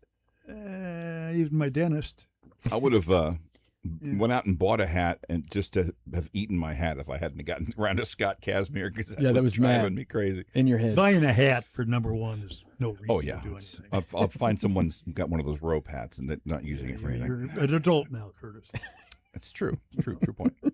Although some people would wonder. Yeah, that's true.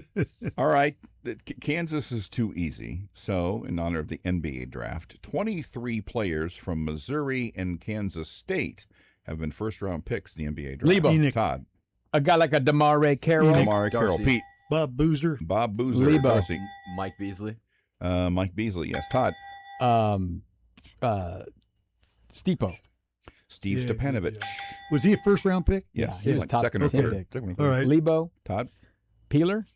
Anthony Peeler, Lebo. Todd, Larry Drew. Larry Drew, Enoch. Pete, Howie Shannon. Howie Shannon, number 1 Lebo. overall pick, Linus Kleza. Linus Kleza, Curtis Redding. no, not according to Darcy. Pete, or Darcy. Dean Wade. Nope. I thought it was late first. Rodney Magruder, late first. Nope. No. Missed a couple of K-State. all-time great K-Staters and a couple of pretty damn good all-time great Missouri Tigers. Darcy. Lebo. Darcy. Michael Porter Jr. Michael Porter Enoch. Jr. Todd. Doug Smith. Doug Smith. Pete. Jack Parr. No. Missing two great K-State players. You said Bob Actually, Boozer. You said Bob Boozer, three right? great. Yeah. Lebo. One guy from the 70s, one from Fred the Brown? 80s. No, there's a couple of Browns though. Lebo Todd, Brown. John Brown. John Brown. Still missing a Brown. Brown Derby. Initials. How about DC, KD, BI, KR, Jesus. Lebo. JS. Derek Chivas. Derek Lebo. Chivas. Byron Irvin. Byron Irvin. Job. Still missing. a Lebo. couple. John KC Sunvold kid. was not John number one. Sunvold was Okay. the number first round. We not play this. K-State, RB, ME, MR, CW, EB. Eddie. Nope. No. No Eddie. Bonner Spring. No. Okay. All right, the Missouri Tigers you missed. Kobe Brown, Kobe Brown. Keon Dooling, KD. Al The Eberhard, real KD. Oh, boy. and a man who's been in this building because I took a picture with him, Kareem Rush. Oh, Kareem Rush. So dumb. 5 K-Staters you missed. Ernie Barrett, Ernie Oh, Barrett. boy, boy. Come on, Pete. I know Chucky it. Williams, Yeah.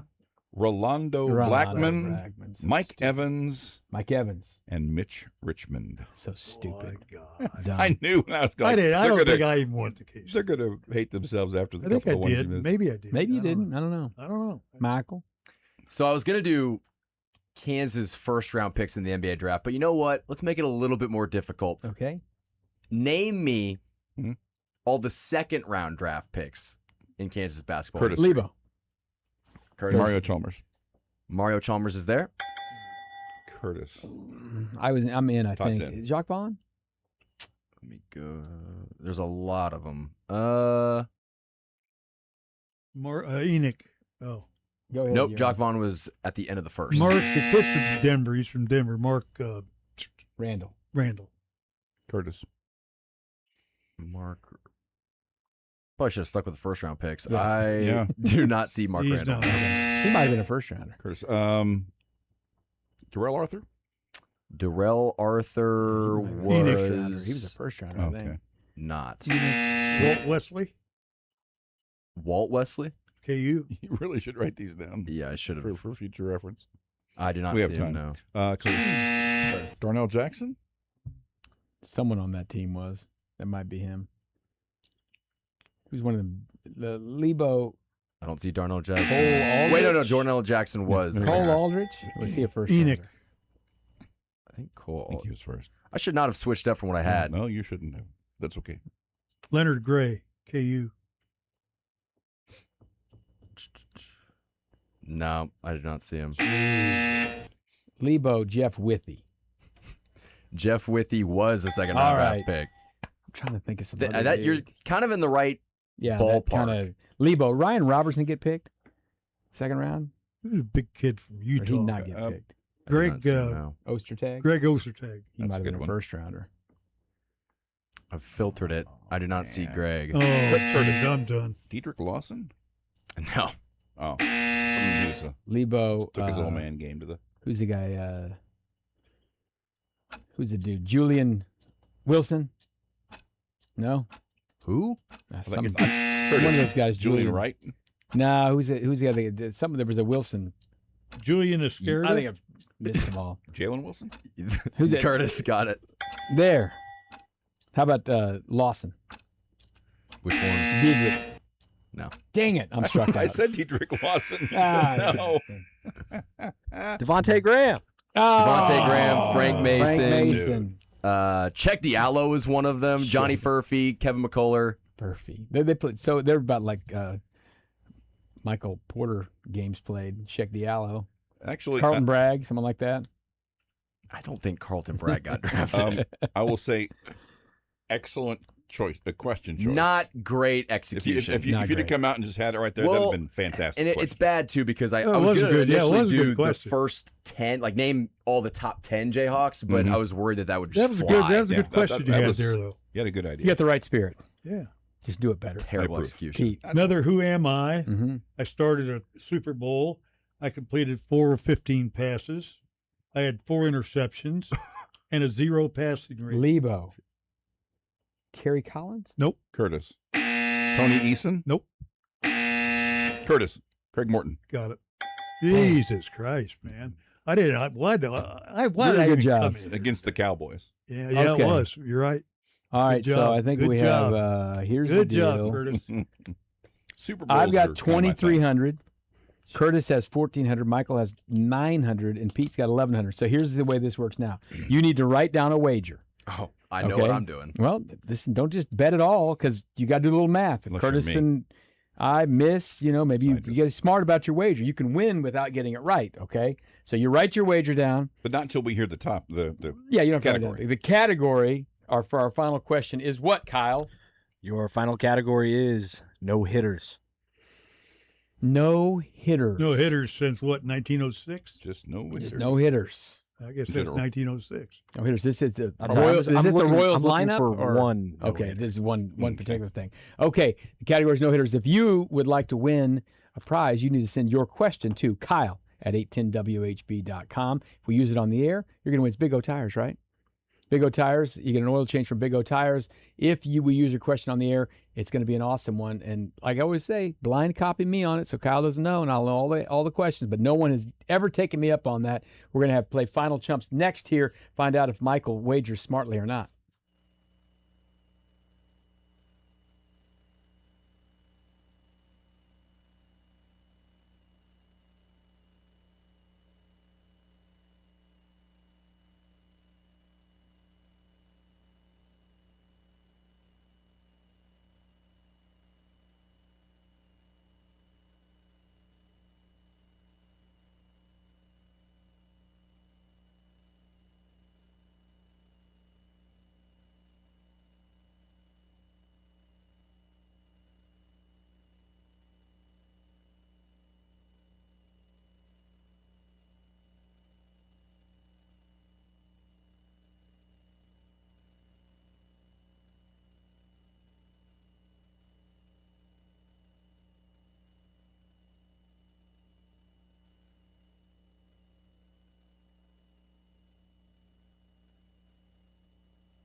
All right, the Twin Peaks into the hour answer. What team has the longest active streak of not throwing a no-hitter? We'll give you a hint. It's not the Royals. Angels. The active streak, they have the longest streak of not being no-hit. That's interesting that you would mention that. The longest streak, the last no-hitter was a perfect game. It was a perfect game that they did. So it was before 1991. Mm-hmm. What if it's the exact same question Kyle's going to ask us? This is gonna be Pirates. awesome. It'd be funny if it was. No, it is Cleveland. actually the Cleveland Guardians. Lynn Barker, His last- 1981. Last no-hitter was the Len Barker's perfect game on May 15th of 81. Royals have the second longest streak without being no-hit.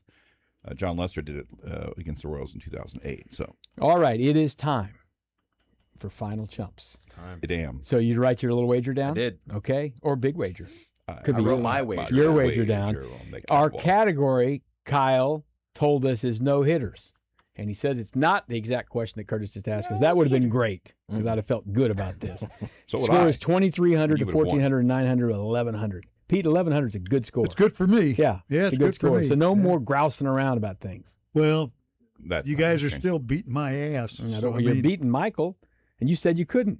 he's pretty good, though. He's Yeah, not I mean, bad. he's going It's to his first time. He'll get better. I might be the best last place contestant. He's pretty you guys have good. had. No, that's me. Okay. All right. So I'm not even. But you're I'm not on the in last podium of place. the worst. All right, Kyle, what's the deal? All right. On this day, not this day, my Okay. fault. On opening day, Opening day. in 1940, this man became the first and only to throw a no-hitter on opening day. You got your little pencil to write this down? My pencil is here. I'm guessing you got this, Todd. I think so. Better guess that I'm getting it for damn sure. Not a Did you bring a particularly pencil? nice person. Did you bring a pencil? No, I have actually spoken to no. this man. This man, I showed him around town, and he was an ass. This has been a running joke for like 20 years with This Pete. man, I spoke to I in feel really person good in about this. This guy 1999, was and rough. He was. All right, starting at the bottom. Michael Darcy, what is your answer? I said Don Larson's dad. Don Larson, that is Pretty good incorrect. What answer. is your wager? 200. 200. So that takes 200 off. You go down to 700. Pete, what was your I wager? felt pretty good about this. 1,100. Oh, we bet it all. Bet it all, and I will take a man that I dearly love, and his name was Rapid Robert Bob Feller. Bob Feller. Ding, ding. Bet it all. 2,200 for Pete. Curtis. Bob Feller. Bob Feller. What did you wager? All. 1,400. But you got it That's right, too, though, so. 2,800. I wrote down, Michael, read it out loud. Bob Feller. Bob Feller, and I wagered 501, which takes me to 2,801, which makes me the That's champion. another By question right there. $1. You won? I did. You know, that's another question right there, though. It's the only time ever that ball players went into a game and came out of the game with the same batting average. That's right. You went in Nice. with 0, and they came out with 0. Yeah. Now, why is was- it you don't like this guy?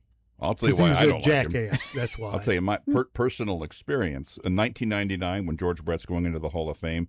The day before, they always, or maybe it's the day after, they always have 5 active or alive Hall of Famers. You can't be active, and there's a little place kind of a quarter mile away from the Hall of Fame where you can just interview these people. Mm-hmm. And on this day, it was Harmon Killebrew, George Kell, Bob Feller, Bobby Dorr, and somebody else. Mm-hmm. We get there 10 minutes before the thing starts. Bob Feller's sitting there by himself. He goes, no, he wasn't even there. He walks in 10 minutes before it starts. He goes, all right, gentlemen, you got 10 minutes. Let's go. He sits down and we start talking to him. And he's just being crusty. And he's in the middle of this semicircle of 5 people. And George Kell sits to my right. And I'm just like, I think I'm going to just go over here and talk to George Kell. So it gets to the top of the hour, and he gets up, all right, I'm out. And he left. Yeah.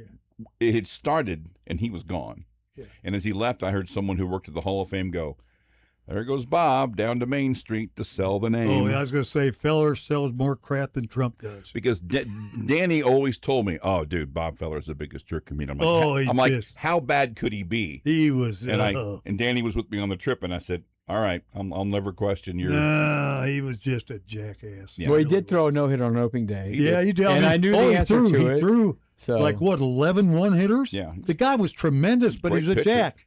yeah. Just a. He did go serve in the military for 3 years. Well, after he did that so too, we but give I mean, him he a also credit. sold his uniform. Also, He was ahead of his He was time. also a Merchandising. douche he canoe. was a mercher. There's no doubt about that. But I mean, he was a great pitcher. But God, what a jack! Made his major league Jack- debut at what age, Michael? Jackleg. I'll say 22. 17. And what they I do? should've What they known. He do? probably threw 400 They was pitches in on his debut, national too. radio in the state of Oh, that's Iowa. right. Yeah, 17 years old in the state bigs. of Iowa. Yeah, But a jerk. So yeah. He Probably an certified. alcoholic by that point, too. no, he didn't drink. He didn't It drink? cost Okay. money. No, maybe, imagine. maybe got it he free, needed he to. did. Yeah. Would have been nicer. Oh, I he'd have been drank that worse. day. Drank a hell of a lot that day to be with him. Ugh. Oh, my God. Okay, boys. Hey, Pete, Good to thank see you for guys. coming by. Okay. 1,100 points and Final Jeopardy correct. 2,200 points. And I very rarely say this though, but go USA tonight. Let's go. USA, 9 o'clock tonight. FanFest is still closed right now, but the P&L is rocking and rolling. Get down there and have some fun. Hopefully they'll get that P&L open. And if you're going out to the game tonight, get out there, have fun. Get your raincoat on, wear it on out there and go. Blair Kirchhoff is going to join us next right here on the program.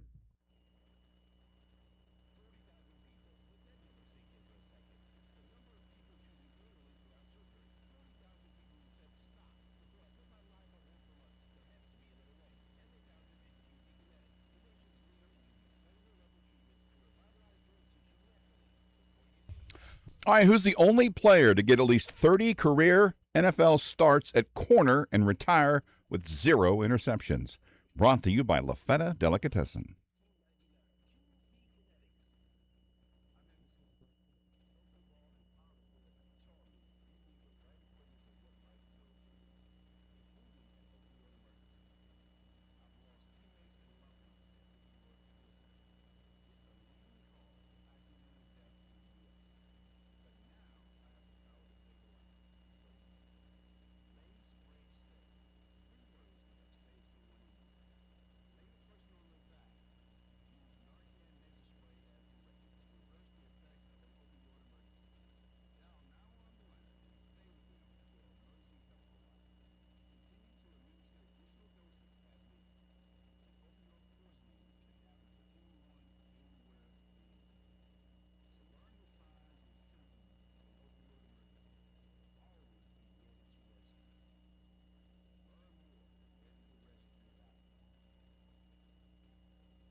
He covers the Chiefs. With that, time's yours.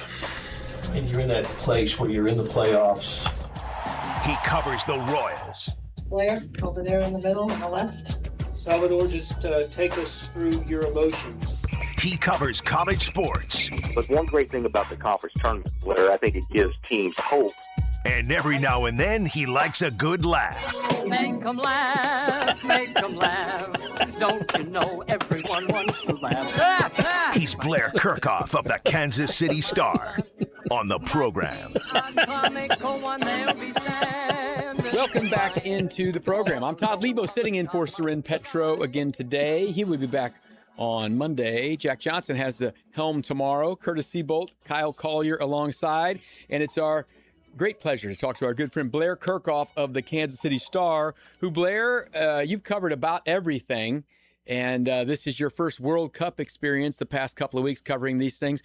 So far, how's it been? Different, but fun. It's strange to cover games at a stadium you know so well, and yet it feels somewhat like a stranger in a strange land too. You look around the press box, and the usual cast of characters that are there for Chiefs games aren't there for this one, and not only that, most of them aren't speaking English, so it's a little bit different. Not only they're not speaking English, but in the case of Argentina and Messi, they're actually cheering for Argentina's success in the press box. So a little bit different, but a ton of fun. It's been a great experience, and you're right. It's true for, I guess, most of us. We've never covered this event, and it's been a little bit of an adventure going forward. So they don't make the announcement that you don't cheer in the press box? This is different? That is standard. For people who don't know, that's standard procedure just about every press box for every sport. That certainly for football, that they're cheering in the press box is disallowed, and if you persist, you'll be escorted out. I don't know if I've ever, maybe once or twice in my life, have I seen somebody escorted out of a press box for cheering, but press box would have been about empty if that rule had applied for the Argentina game. Yeah, I've in the last 9 years when Patrick Mahomes has been playing, we do get gasps and laughter on some plays sometimes. It's not cheering, right. But there are a couple times they've been like, settle down. I mean, you see some of these weird things happen, these no looks or things like that, and you just get like laughter. It's an involuntary response when you see something you cannot freaking believe. Yeah, it's wild, but yeah, no cheering. So that's interesting. They just go ahead and cheer, huh? Wow, that's wild. They do. Yeah. Not only do they cheer, but some of them are wearing Argentina jerseys, which has been kind of fascinating to see. Yeah, I did want to ask you about that game because as we've talked about this before, you and I've said it on the air. We tried to get credentials and we got denied. Whatever, it is what it is. I wanted to go cover this for the same reason you did, because it's an amazing thing happening in our town. I hadn't done it. This was going to be my chance to do something different.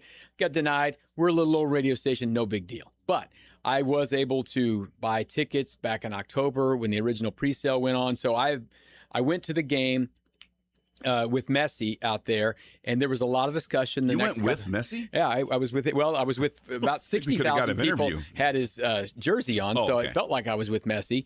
But a lot of people were talking about, there's a lot of Chiefs fans like, oh, don't tell me it was any better than any Chiefs game, wasn't any louder, blah, blah, blah, all that stuff. Every time in recent years that I've been at a Chiefs game that's been amazing, like these title games and the 13-second game and all that stuff, I've been in the press box. And we've said a lot of times the press box windows don't open, and it's kind of stale up there. So I don't really have a good feel for how loud some of those things have been when I'm in the press box. But I will say this, the energy at the Argentina game with all these fans getting to watch their guy score 3 goals, I'm not going to say it was any better, but if it wasn't any better, it was real close. There couldn't have been much more energy ever at a Chiefs game. But what did it sound like in the press box? Try to take out the media cheering, just the noise you heard throughout the game compared to some of these big Chiefs games. Well, you said it a moment ago, and it's right. They're unlike the press box, across the parking lot, at Kaufman, where you can open a window. You can't do that at Arrowhead. So it does a great job of sealing out the noise, which is sad. And sometimes it's so effective that I've seen this happen at Chiefs games even, but it certainly has happened at the 2 World Cup games that I've attended, that when the national anthems of the competing countries are played, half the press box doesn't even know what's happening. They've got their face in their screen, and they don't know that there's noise being made outside. So I think for me, it's been more of a visible thing. The way that the fans have cheered, and everybody, standing and fist pumping and high fiving and hugging, and not just for Argentina, but Ecuador when they played on Saturday night. They didn't have a goal to cheer for, but they had as many people in the stadium as Argentina did 4 or 5 nights earlier, only wearing a different color, and they are a passionate lot, these soccer fans. And I guess we'll see it a little bit later with the Netherlands at Arrowhead with their orange. So, look, with Chiefs and any kind of or college football or any football that you see out at Arrowhead, you'll see the cheering and the passion, but you see it, certain plays.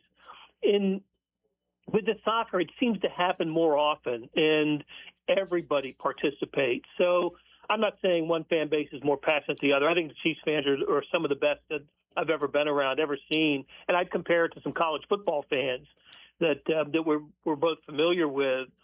It just seems to be a little bit different with soccer. And maybe there's a difference between rooting for your country and rooting for your team. I've thought about that as well. But in America, we don't have an equivalent of this. I love the way the U.S.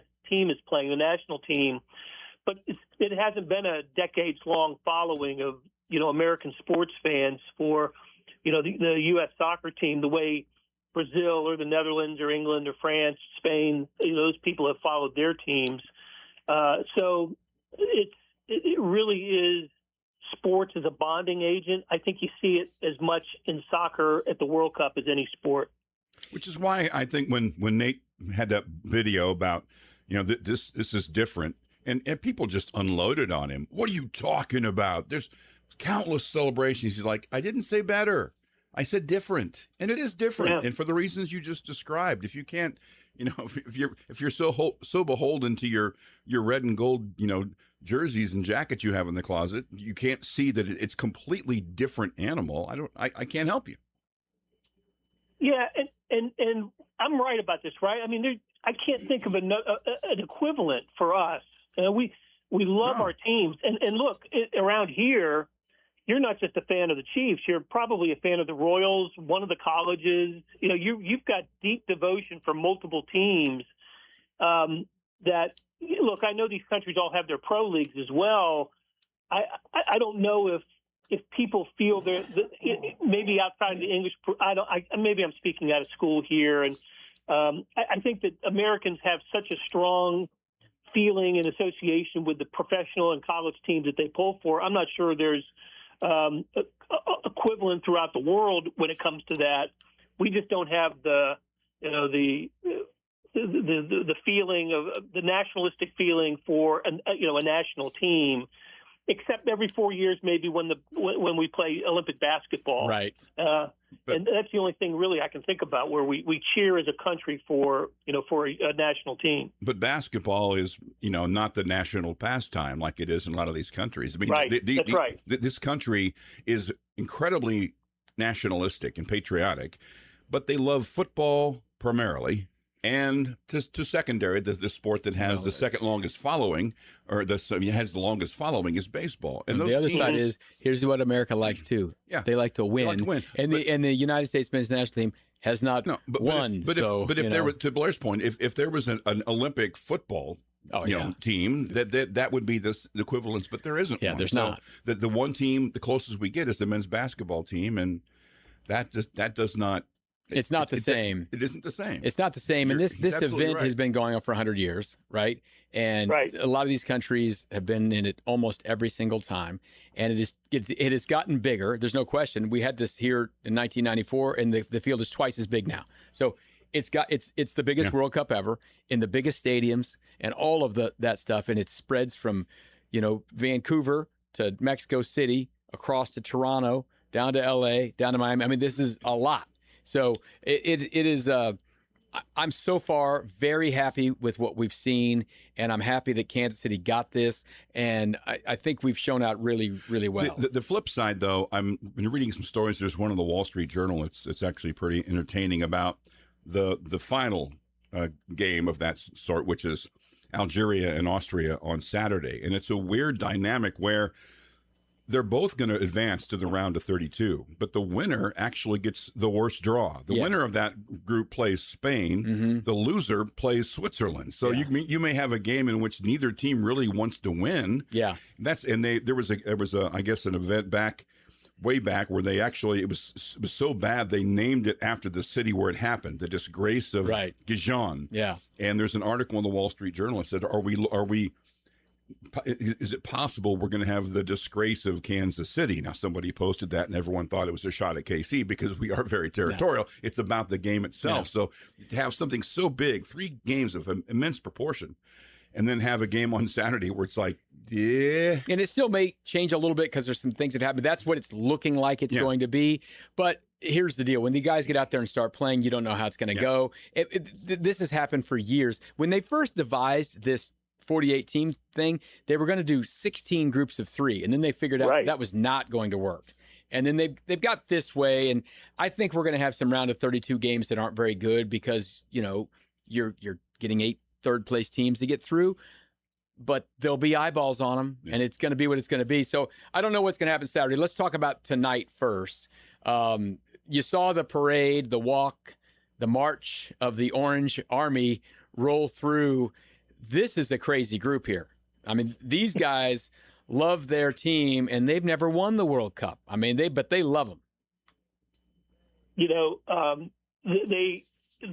party started at FanFest last night based on the social media accounts that I've been looking at.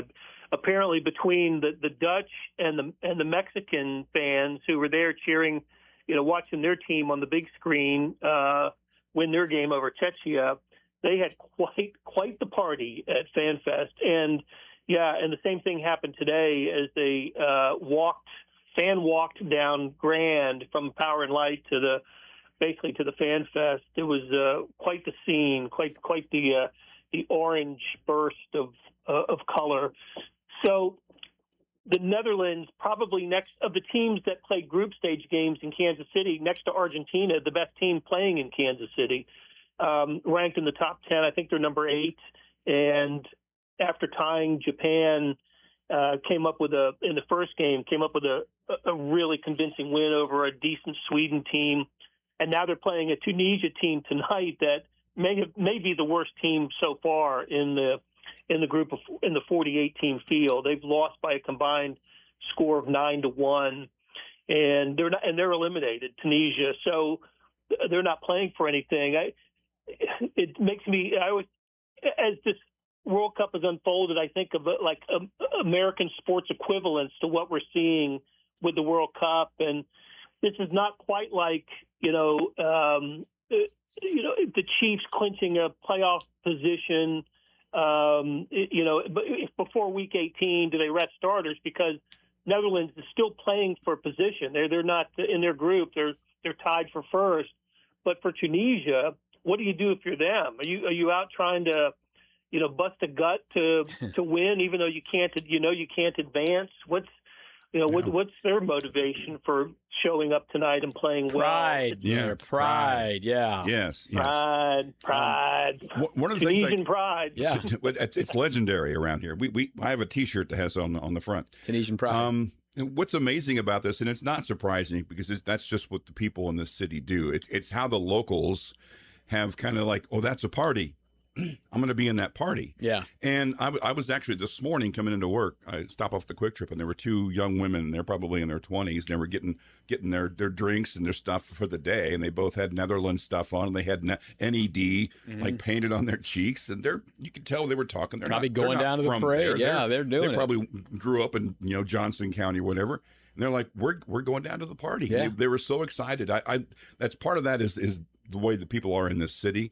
But it's how could you not want to be involved in something like that? It's just amazing. It looks awesome. And listen, for me, this is going to be a fun time tonight with these two games going on because Japan and Netherlands are tied, and they tied each other, and they have the exact same goal differential. So I think depending on weather, how it's going to go, I think Netherlands is going to try to pour it on because, by the way, it's a much better thing to be first place in this group than second, because if you finish in second, you're playing Brazil. If you finish first, you're not. So, it's Morocco. Morocco's pretty good, but it's not Brazil. No. So I think we're going to see a fun window this evening with Netherlands trying to score, Japan trying to win and score as well. So this is the fun side. But we may get the bad side, as Curtis said on Saturday night, because of kind of the way it works. But there's also a good side to it. So, trying to figure it out. I wasn't trying to like pour put a wet blanket on things. That's just an odd thing that's out there. It's just been, I just think it's been fun. Like I said, I got to go out to one. Yeah. My brother went on Saturday. He had a great time. I mean, it was one of the most exciting nothing games you could ever see, with Eloy Room saving 15 shots or whatever. And the Netherlands crowd is going to be wild tonight. And people have gone to these games, and it's just been fun. I mean, I think it's been a fun thing so far, and I hope that we get even better matchups coming up ahead on July 3rd and July 11th. And another fun thing we'll be able to see tonight is that one of the things I thought it's interesting, you don't get to see a lot of crowd shots on TV, but you see a lot on social media. To see that stadium that we've spent so many years seeing, keeping the orange filled out, in red. Yeah. It was filled with white once. That was an interesting look we hadn't seen before. Yellow. Yeah. And tonight it's going to be bright orange. It's like, wait, are the Broncos playing here? It's wild. That's the first time that place has been filled with orange and everyone's happy. I'll give you one more quick one. So I was working my way downtown today. Did my stop at Quick Trip, and there were two people with orange shirts on, and I just asked if they were going to the fan walk, and they said but they were having trouble getting a ride share.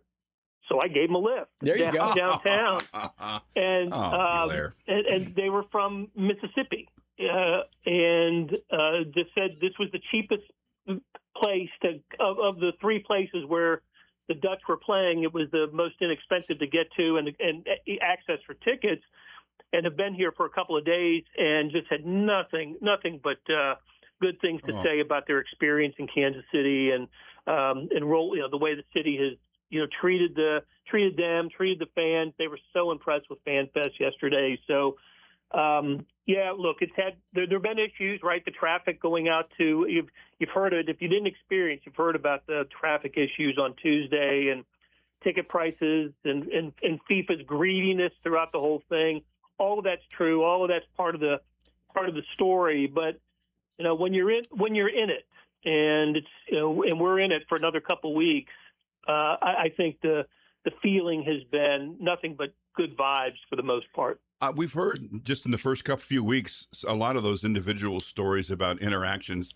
That might be the best one I've heard. That's just fantastic. You're going to go, I want you to ride with me. And the stories they're going to be able to tell. Almost when they get back home. The same thing happened to me, and I almost did this. Stuff. So on Tuesday, we were going to the match. My wife and I, we live in Lee Summit, and I'm smart. I know how to get to the stadium. So I was going up Blue Ridge Boulevard to sneak up that way. But then I didn't realize that this is where I had gotten a little trouble. You weren't going to be able to cross Raytown Road. I had to double back and go around, get on I-70. It was all fine. I was great. And I did have to wait for quite a while to get in. But once we were in, it was one of the nicest, coolest nights I've ever been to. But we're driving up Blue Ridge Boulevard, and we're like, I don't know, past 87th. We're up there somewhere. And there were these two people in Argentina jersey standing out by the curb. I know they were waiting for an Uber. Now, they probably already called it. And after we passed them, I told my wife, I said, we should have stopped and just said, because they were probably at an Airbnb or whatever, and just gotten in the car. here's the deal. If it happens to me again, I'm picking someone up, Blair. Yeah. I'm going to do it because you showed me how to do it. But I really thought about it. We should have done that. Now, they would have gotten probably like, why are you turning back around and going the other way? I said, listen, I know what I'm doing. I get us around here. I'll get us in. We're all going to be okay. But suddenly they think they've been kidnapped by a psychotic couple. Yeah. Why are you guys? Are we going to be? So are we going to nice? be on true crime at some point? I don't know. It's fun though, but it's been fun. I hope, and the weather's not great today and tonight. And I hope we'll be fine. And I hope Saturday. I think Saturday looks pretty good.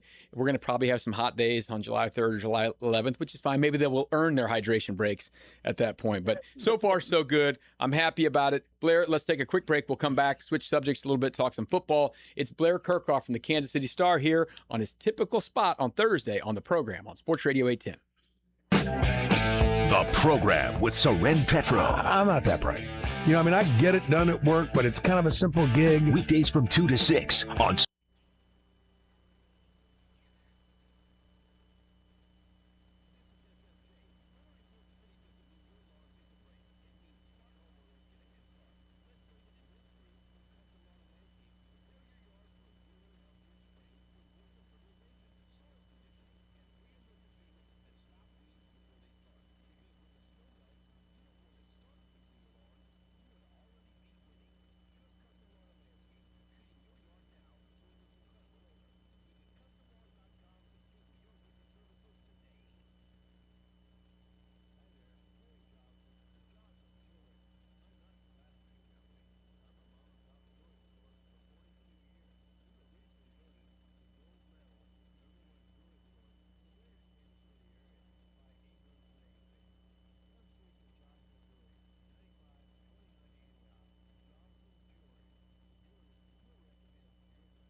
to get 30 NFL starts at corner career and retire with 0 career interceptions. Only one player, 30 starts and never picked a ball off? By the way, I like why I added career, like you could get 30 starts in a season. In a season, yeah. Is this just a Chiefs player or anyone? Anyone. Oh, McDuffie was heading in that direction. He got one. But it might have been a Chiefs player. Might have been a Chief. William Barty. William Barty. Oh, second round pick in 2000. Boomer Sooner. 31 career starts, 0 INTs. Yeah. Well, he gave up a lot of touchdowns, though. So true. There's that. It's hard to get 31 starts at corner and never get a pick. Yeah. There's one guy who has more. Quinyon Mitchell has 32, but he's still active, so he has a chance to end that. That's why I didn't. Somehow, some way. Yeah. Get a pick. That's a Barty. Good one there. LaFetta for the winner of that one. Good stuff. All right, Blair That's a good Kirchhoff pick, from LaFetta. the Star is our guest. We talked a little World Cup. In that first one, he'll be out covering the game tonight between the Netherlands and who are they playing? Tunisia. That's right, Tunisia. They're going to score 9 goals tonight. Maybe not 9. I like him for 4 or 5. The unforgettable Tunisia. I like him for 4 or 5 is what's going to happen on that one tonight. So, Blair, I know we've talked a lot about this Brendan Sorsby situation going on with the injunction and then all the stuff. And then he decides he's going to go to the supplemental draft. The NFL says, no, we're not having a supplemental draft. And by the way, you've proven nothing, and you didn't ask in your letter with any real evidence of anything. We've Googled your name. We know what you did, and this is not going to work for us. You're going to have to – they basically suspended him for a year, kind of. Now, maybe his lawyers are going to try to do something with the NFLPA, but it ain't happening. This guy's not playing. Where do you think of where we are right now in the message the National Football League sent about gambling? Well, I'm glad that the NFL decided not to hold the supplemental draft, and the whole thing turned – with the Texas judge, right? I mean, if he hadn't have ruled the way he did with the injunction, then this wouldn't, it would never have been a story, right? He would have entered the draft, or he would have had an opportunity to play football this year, but that wasn't the case, and so Texas Tech pursued it, and it's the right outcome. It took a while to get here, and I think Texas Tech comes out of it looking not great, and it's created the animosity between the school and the Big 12, and not just the Big 12, but all of college sports, but especially the Big 12.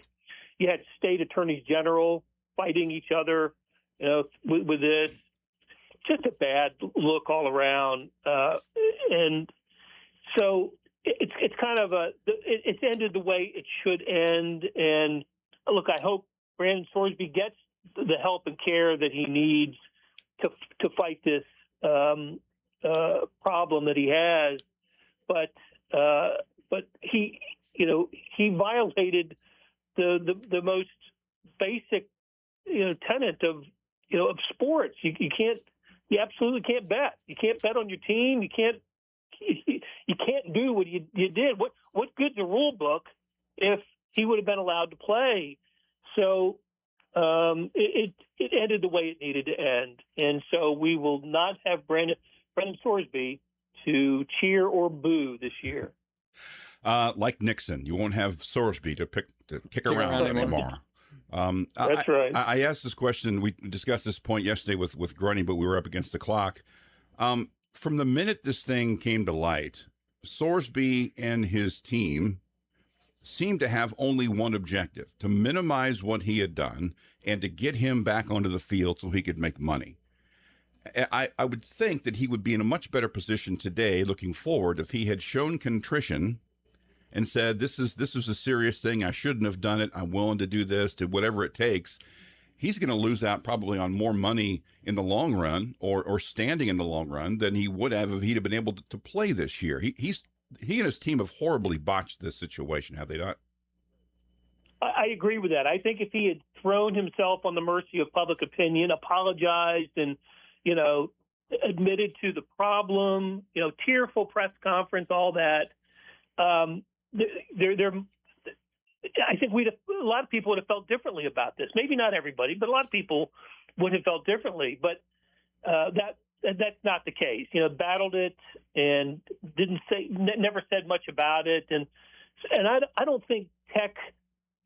I don't think they estimate. I think they underestimated the outrage, the national outrage that was felt throughout the country about this.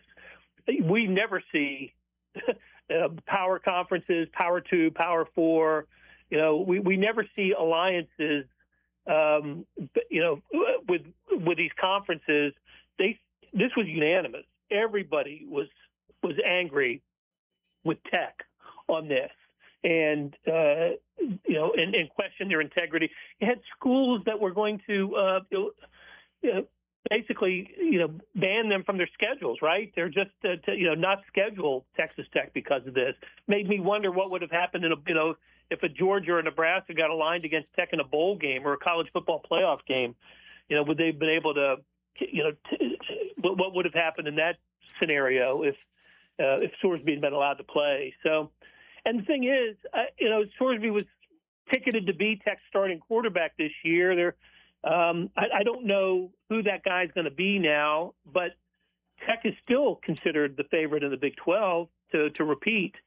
The other thing I think about, and Todd, you've been following this for such a long time too, the conference, and it's not like Tech had built up a lot of cachet with the league.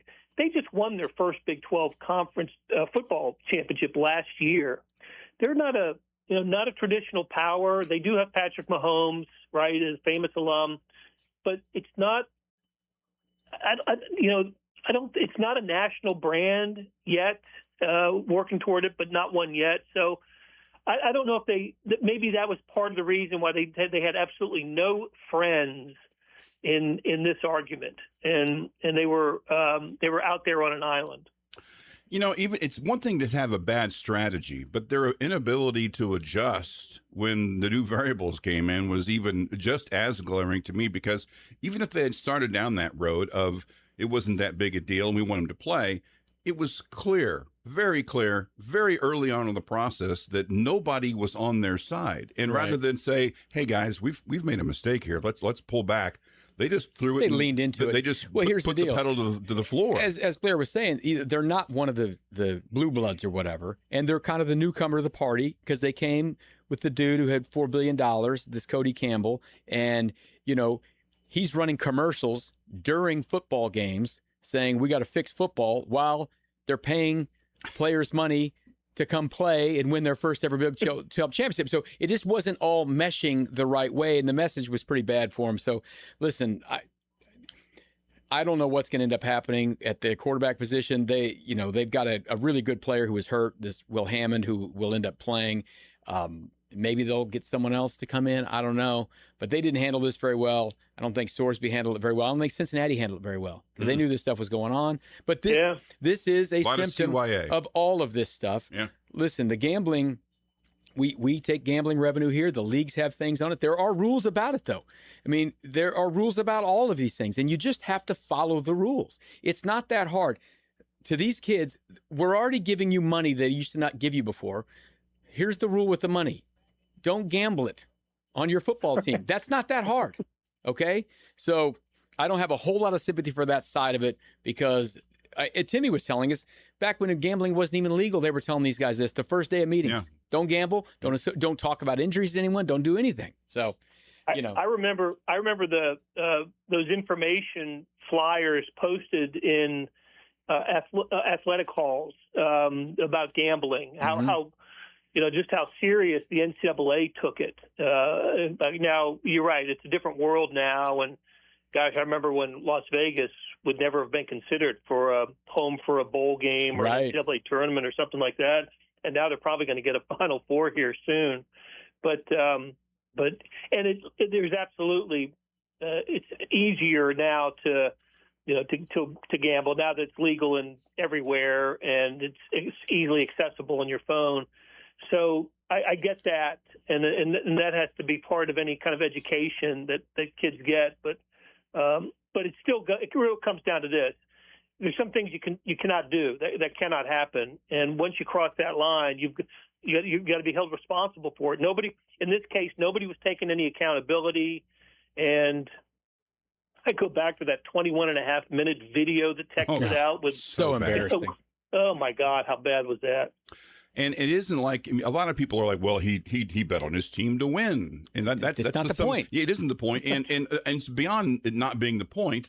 It's also can still be damaging. It's the same thing when everyone says Pete Rose, he only bet on his team to win, and then you dig like 3 inches deep into the story and you realize, well, what if he's got money on Sunday's game for them to win, and so he doesn't go to his top bullpen guy on Saturday night and doesn't care? That's the same thing as betting on your team to lose, and maybe he wasn't betting on his team to lose, but if people know that he's got inside info, he could still talk to other bettors. Just follow one rule, man. Just follow I mean, one they rule and really don't have do any it. rules for these guys anymore. They barely go to school. They don't check. When's the last time someone was academically ineligible in a sport? Yeah. Follow one rule. Yes. It's not that hard. Blair Kirkhoff of the Star is our guest. Just had the NBA draft. What'd you think of Darren Peterson going 2? Right spot, wrong spot, good, bad? What do you think? No, I think, look, he made it a point to visit only Washington, and it turns out he did have a meeting with the Jazz folks, and he seems to have said all the right things since then. But I just don't know. I don't know. All we have to go on is the season at KU that we all know what happened, and we all followed that, and it was so uneven. Flashes of brilliance that made him look like not only the best player in college basketball this year, but maybe one of the best in several years, along with just these, what in the world's going on moments, and the injuries, the cramping, all the things that came with the Darren Peterson experience. So I don't know. I'm hopeful that he's fine and will be a good NBA player. If he's the player that we saw at his best, I think back to the game at Oklahoma State was one. If he's that guy, then I think the Jazz will continue to be a surging team and will benefit from him in a big way. But is he going to be a guy that plays 45 games? Is he a guy that misses a couple weeks at a time? I don't know. I just don't know. He was too tantalizing to pass up for the Jazz. He's too good a talent. You don't want to be the GM to pass on him and have him just go crazy with an NBA career. But it's difficult to be 100% confident that he's going to be a star. Kendrick Perkins on ESPN last night or the night before last said his floor is Bradley Beal, his ceiling is Kobe Bryant. Now, first of all, nobody's ceiling is Kobe Bryant. And 2, Kobe Bryant, like the most dedicated, obsessive worker in the history of the league. That's just one observation that I saw, and I went, wait a minute. The physical skills may be there, but he has that's the last. He's one of the few people who've gone into that high of a pick, and it isn't. The questions aren't at all about his physical abilities. It's the everything else that needs to be dealt with. If he has that licked, and you look back at last year and say what a weird year that was in his life, in this 5 times. There's the only way to prove that. That's to go prove it. And that's to go prove it. And he's got an opportunity. We'll know soon enough whether that was a mistake or not. Blair, Keaton Wagler went 5. Bennett Sturts went 17. They're both local, just went to the school in their neighborhood, kids around Kansas City. 2 wildly different stories on how they got to where they are. Which one of these stories is a better story? Which one would you rather write a big, long newspaper piece about? Yeah, that's a good question, because you got to love both stories. It's funny with Bennett Sturts, you always knew about him, right? But because he wasn't playing at Mizzou or KU or K State or even UMKC, he was just over. He was at that small school up there. He's doing great. He's an incredible player. We're keeping an eye on him. Probably a D2 All-American, and we'll see what happens to him. But then because of Ben McCollum's coaching, his moves to Drake and then to Iowa, Bennett Sturts becomes a first-round draft pick, which is fantastic, absolutely fantastic for him. I didn't know who Keaton Wackler was 2 years ago. Just didn't know him at all. And then for him to bust out in the way that he did as a freshman, that is just unbelievable, to go from basically an under-recruited prospect to the number 5 draft pick in a year and a half or so. It's unbelievable, and so thrilled for him. He seems like such a good guy, and you want nothing but the best for him. I think he's got a pretty bright future, actually, in pro basketball. I think he's going to be an all-star. Yeah, it's going to be fun. A great story for both those guys. And Sturts wasn't just a first-rounder. He was damn near a lottery pick. Yeah. And I know. I know. That's amazing. And you want to talk about situation and spots. I think it's a great spot for him to go to the Thunder. Yeah. You work yourself into that mix there on a franchise that knows how to do fall things. when you shoot. All of those things. Yeah. He's good at that. Draw some fouls. Get the flop working. Oh, it's good stuff. The SGA flop. Blair, thank you for your time. I know you're busy. You'll be covering the match here in just a little while for the Star. Have fun. Netherlands, Tunisia. I need a lot of goals from the Netherlands because I've already placed my bets, and it's legal for me to bet, okay? I know you're not going to bet on these things, but it's legal for me to bet on this. I think they're going to score big. I've always had a soft spot in my heart for the Netherlands because my wife's family lineage goes back there somewhere. So she wants to go there to see the tulips sometime, maybe next spring. I don't know. I just like the orange uniforms. I do like the orange. Kid. The only thing, here's full disclosure here. I only have one orange shirt, okay, because I don't like orange because Texas, Oklahoma State, now Tennessee, Denver, Broncos, all that stuff. So my orange shirt, I was telling Jake Gutierrez this earlier, it's a Bucknell shirt because back when Kansas lost. So it's a spiteful orange shirt that I wear on Davey B was going Halloween. around getting orders from people, things they wanted. Halloween, when the people around here sold out the Bucknell bookstore out of spite. So there's my orange shirt. So I did not have it on today. I have a USA shirt on today because they play tonight. How about that? Blair, enjoy it, man. We'll talk to you soon. Yep. We'll do, guys. All right, that's Blair Kirchhoff right here on the program. More to come on this game day here in Kansas City. The program with Soren Petro.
Welcome back into the program. Todd Lebo, Kyle Collier, Curtis Seabolt. You just heard Stephen St. John.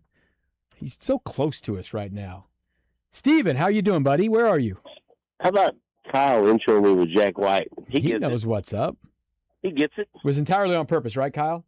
He's Yeah, a real that's one. right. there. You told me we were calling Steven, and Yeah. you guys went to a Jack White concert, right? We've done that a couple times. Anytime.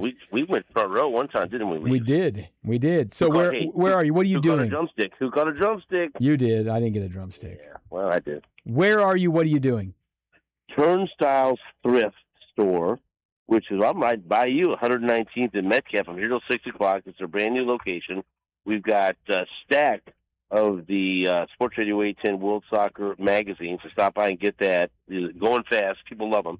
You can also stop by and get great deals on name brand clothing, housewares, vintage items, and more. And the best thing is, you can also, if you choose to, you can round up your purchase at the register, and that helps support Catholic charities of Northeast Kansas. And so that's great. And here, I'll admit a mistake when I make one. Okay. And so my daughters never want to go to a remote with me Mm-hmm. anymore, right? They found out that a brand new, wonderful thrift store, and they like to go thrifting. Yes. And I believe they've already worn out all the thrift stores in the Northland.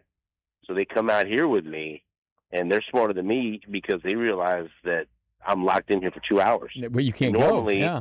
after about 20 minutes or so, I'll say, hey, come on, let's go. That's enough. They got 2 hours, and I can't do nothing about it. And they just stroll by here with their mom. They've already filled one cart. So we got, I need some help out here. If anyone could come and Why don't distract you my tell daughters or take the cart Deebs away from them or to something. reel him in? What's Deebs doing? Deebs is right here. We were just watching the Ecuador and Germany match on my phone. 2-1 Ecuador still. About 2 minutes to Ecuador go. is Yeah. up 2-1, I think. Yeah, it's up 2-1. There's probably 2 minutes to go in stoppage time here. Right. So, and then we have there's a great crowd out here. We've got a lot of Sports Radio 810 listeners already stopped by, taking advantage of some great deals, picking up the magazine, and so good stuff. Even though the weather might be a little iffy outside, it's nice in here. And so come by Turnstile Thrift Store, brand new location, and it is awesome. And boy, you could be in here 2 or 3 hours and still not get to everything. It's that big of a location. So, but my daughters are going to challenge that notion. Are you going to go home or just come over and spend the night? Deebs just call it a playoff atmosphere here. We got a playoff atmosphere. Well, hey, man, there's some shopping going on. Did you go? You pick something out? You got anything for yourself? No, they don't. I'm sitting at a table with magazines. They don't want me anywhere near them or to look at anything. So, you know, I'm not. They're not interested in any of my input because just come over here and spend the night. We'll lay out a bedroll for you. You don't need to go home tonight. We got. Hey, we're Deebs and me are talking about going to the bakery next door at some point. Oh, I hear that's good. I have not done that yet. Dude, Paige says it's very good. No. I've been there. It's real good. Well, it's real good. And I took you to eat Chinese food just here in this right there market here. So there's I could just stay in this strip mall here for the rest of the night. I don't know. 6 o'clock at night's good bakery time. It's when you get your bakeries. Delicious. That's when you get your good stuff. It's really settled in by that time. All right, you have 10 seconds. Where are you?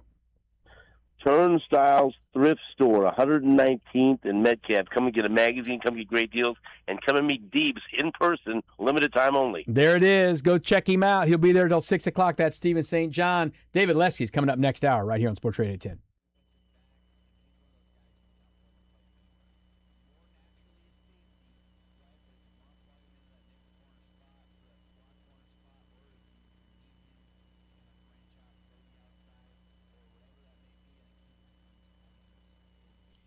What was that last part? Who made the last out of the last no-hitter thrown by the Royals? Brought to you by La Feta Delicatessen.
Welcome back into the program. I'm Todd Lebo in for Sir Petro. Fourth quarter of the program is underway. David Lesky coming up in just a few minutes.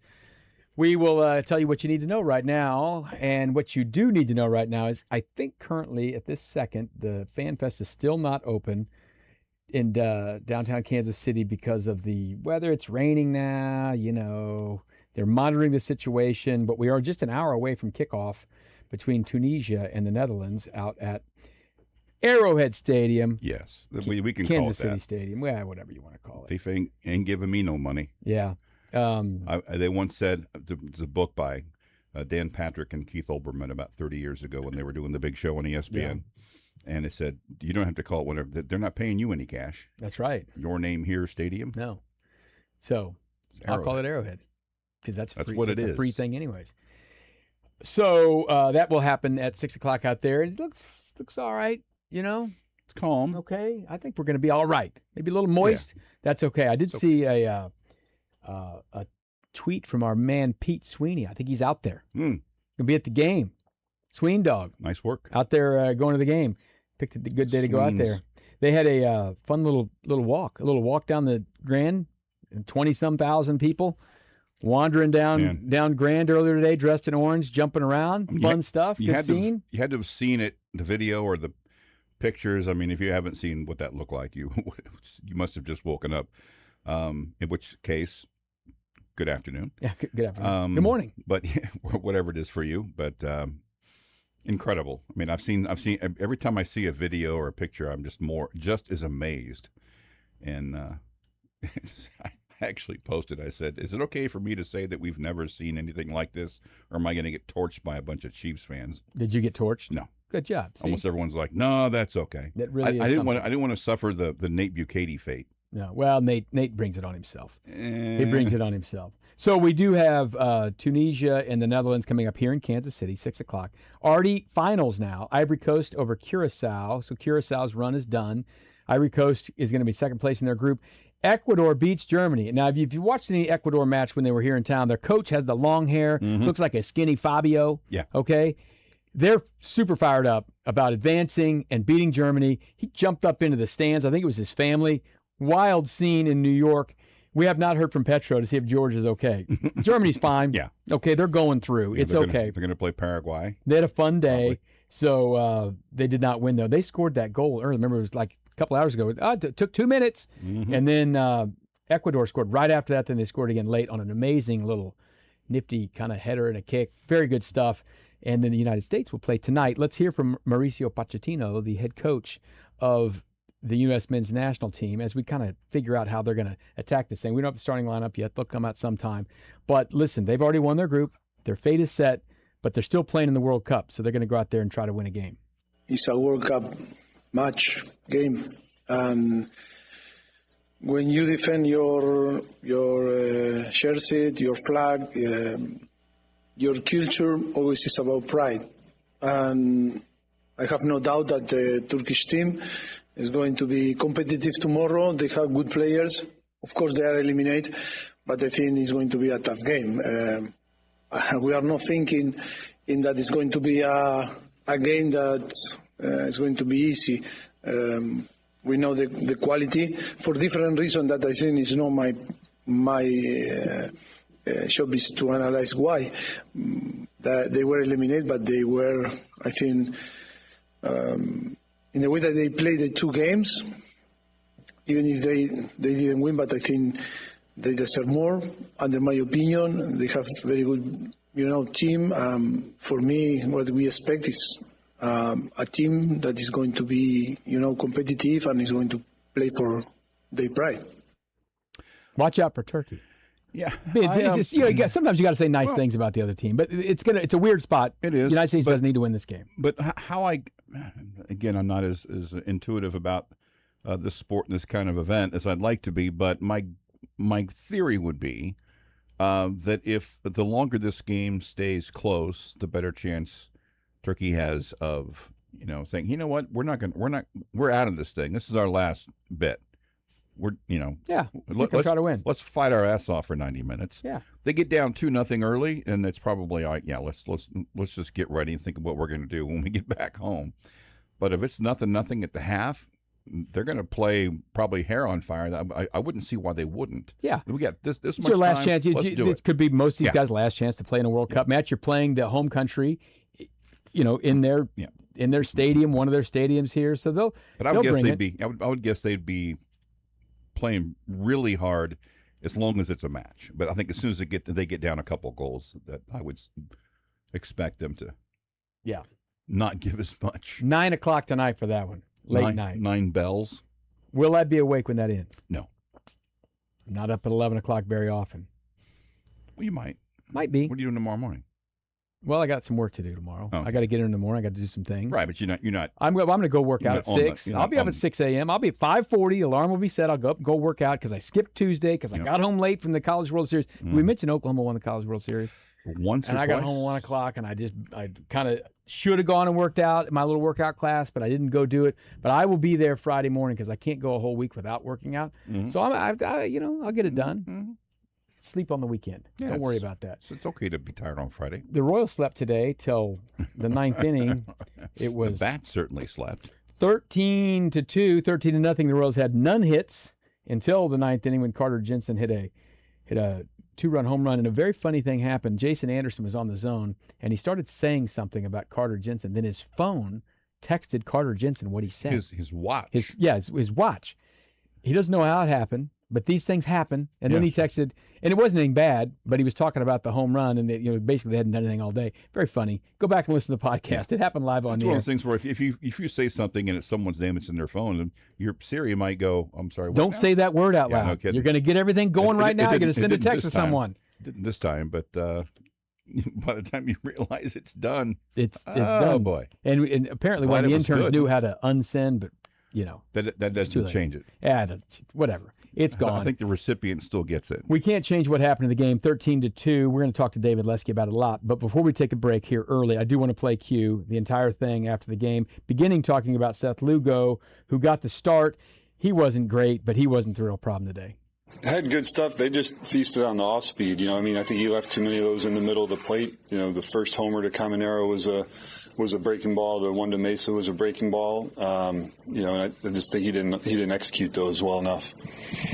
What did you think about the Ian Seymour, their bulk guy, coming in? Yeah, he's deceptive. The ball gets on you pretty quickly. We had an idea that was the case. He did a good job mixing and kept us off the barrel. I think when we were looking soft, he went hard and vice versa, but he pitched exceptionally well.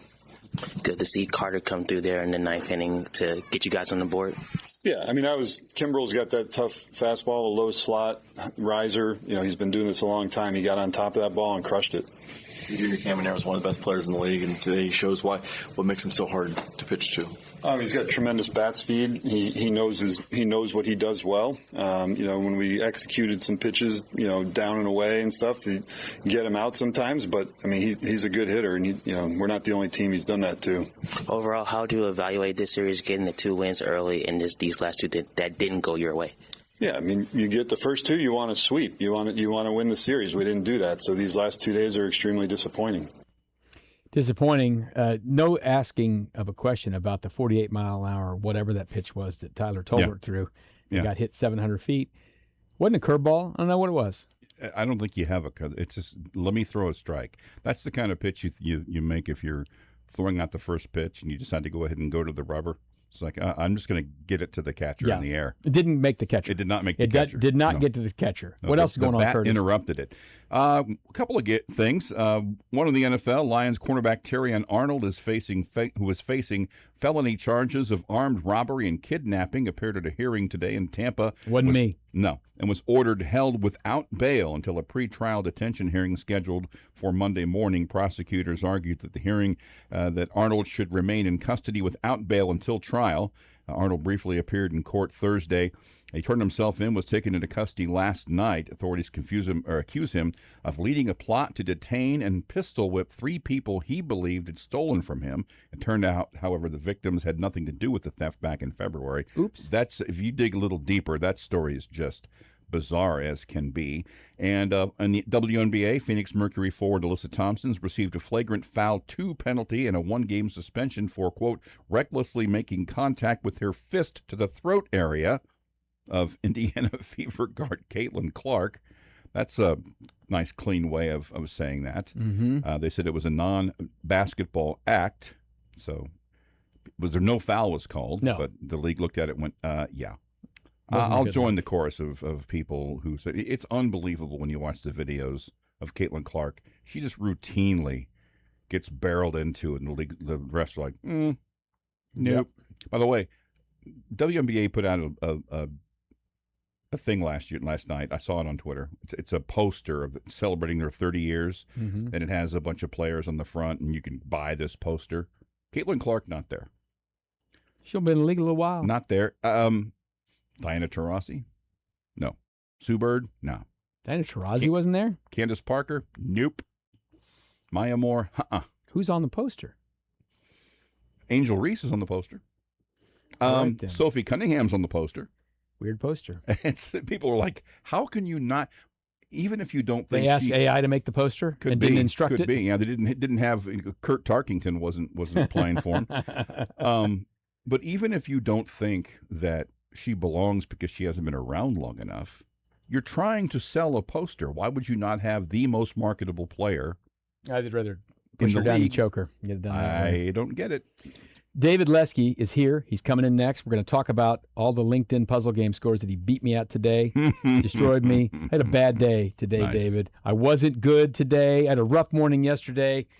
I need to do these later in the day. Can't be the first thing I do when I get up. I clearly wasn't ready to do it. Probably because I was still recovering from sleep and watching Oklahoma win the national title. Did we mention that they won the national title? I would have watched that. You did. I did. Didn't you mention it? Lesky's coming up next. I didn't.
Welcome back into the program. David Lesky, you heard the intro right there. He is here in person, ready to talk about these red-hot Royals.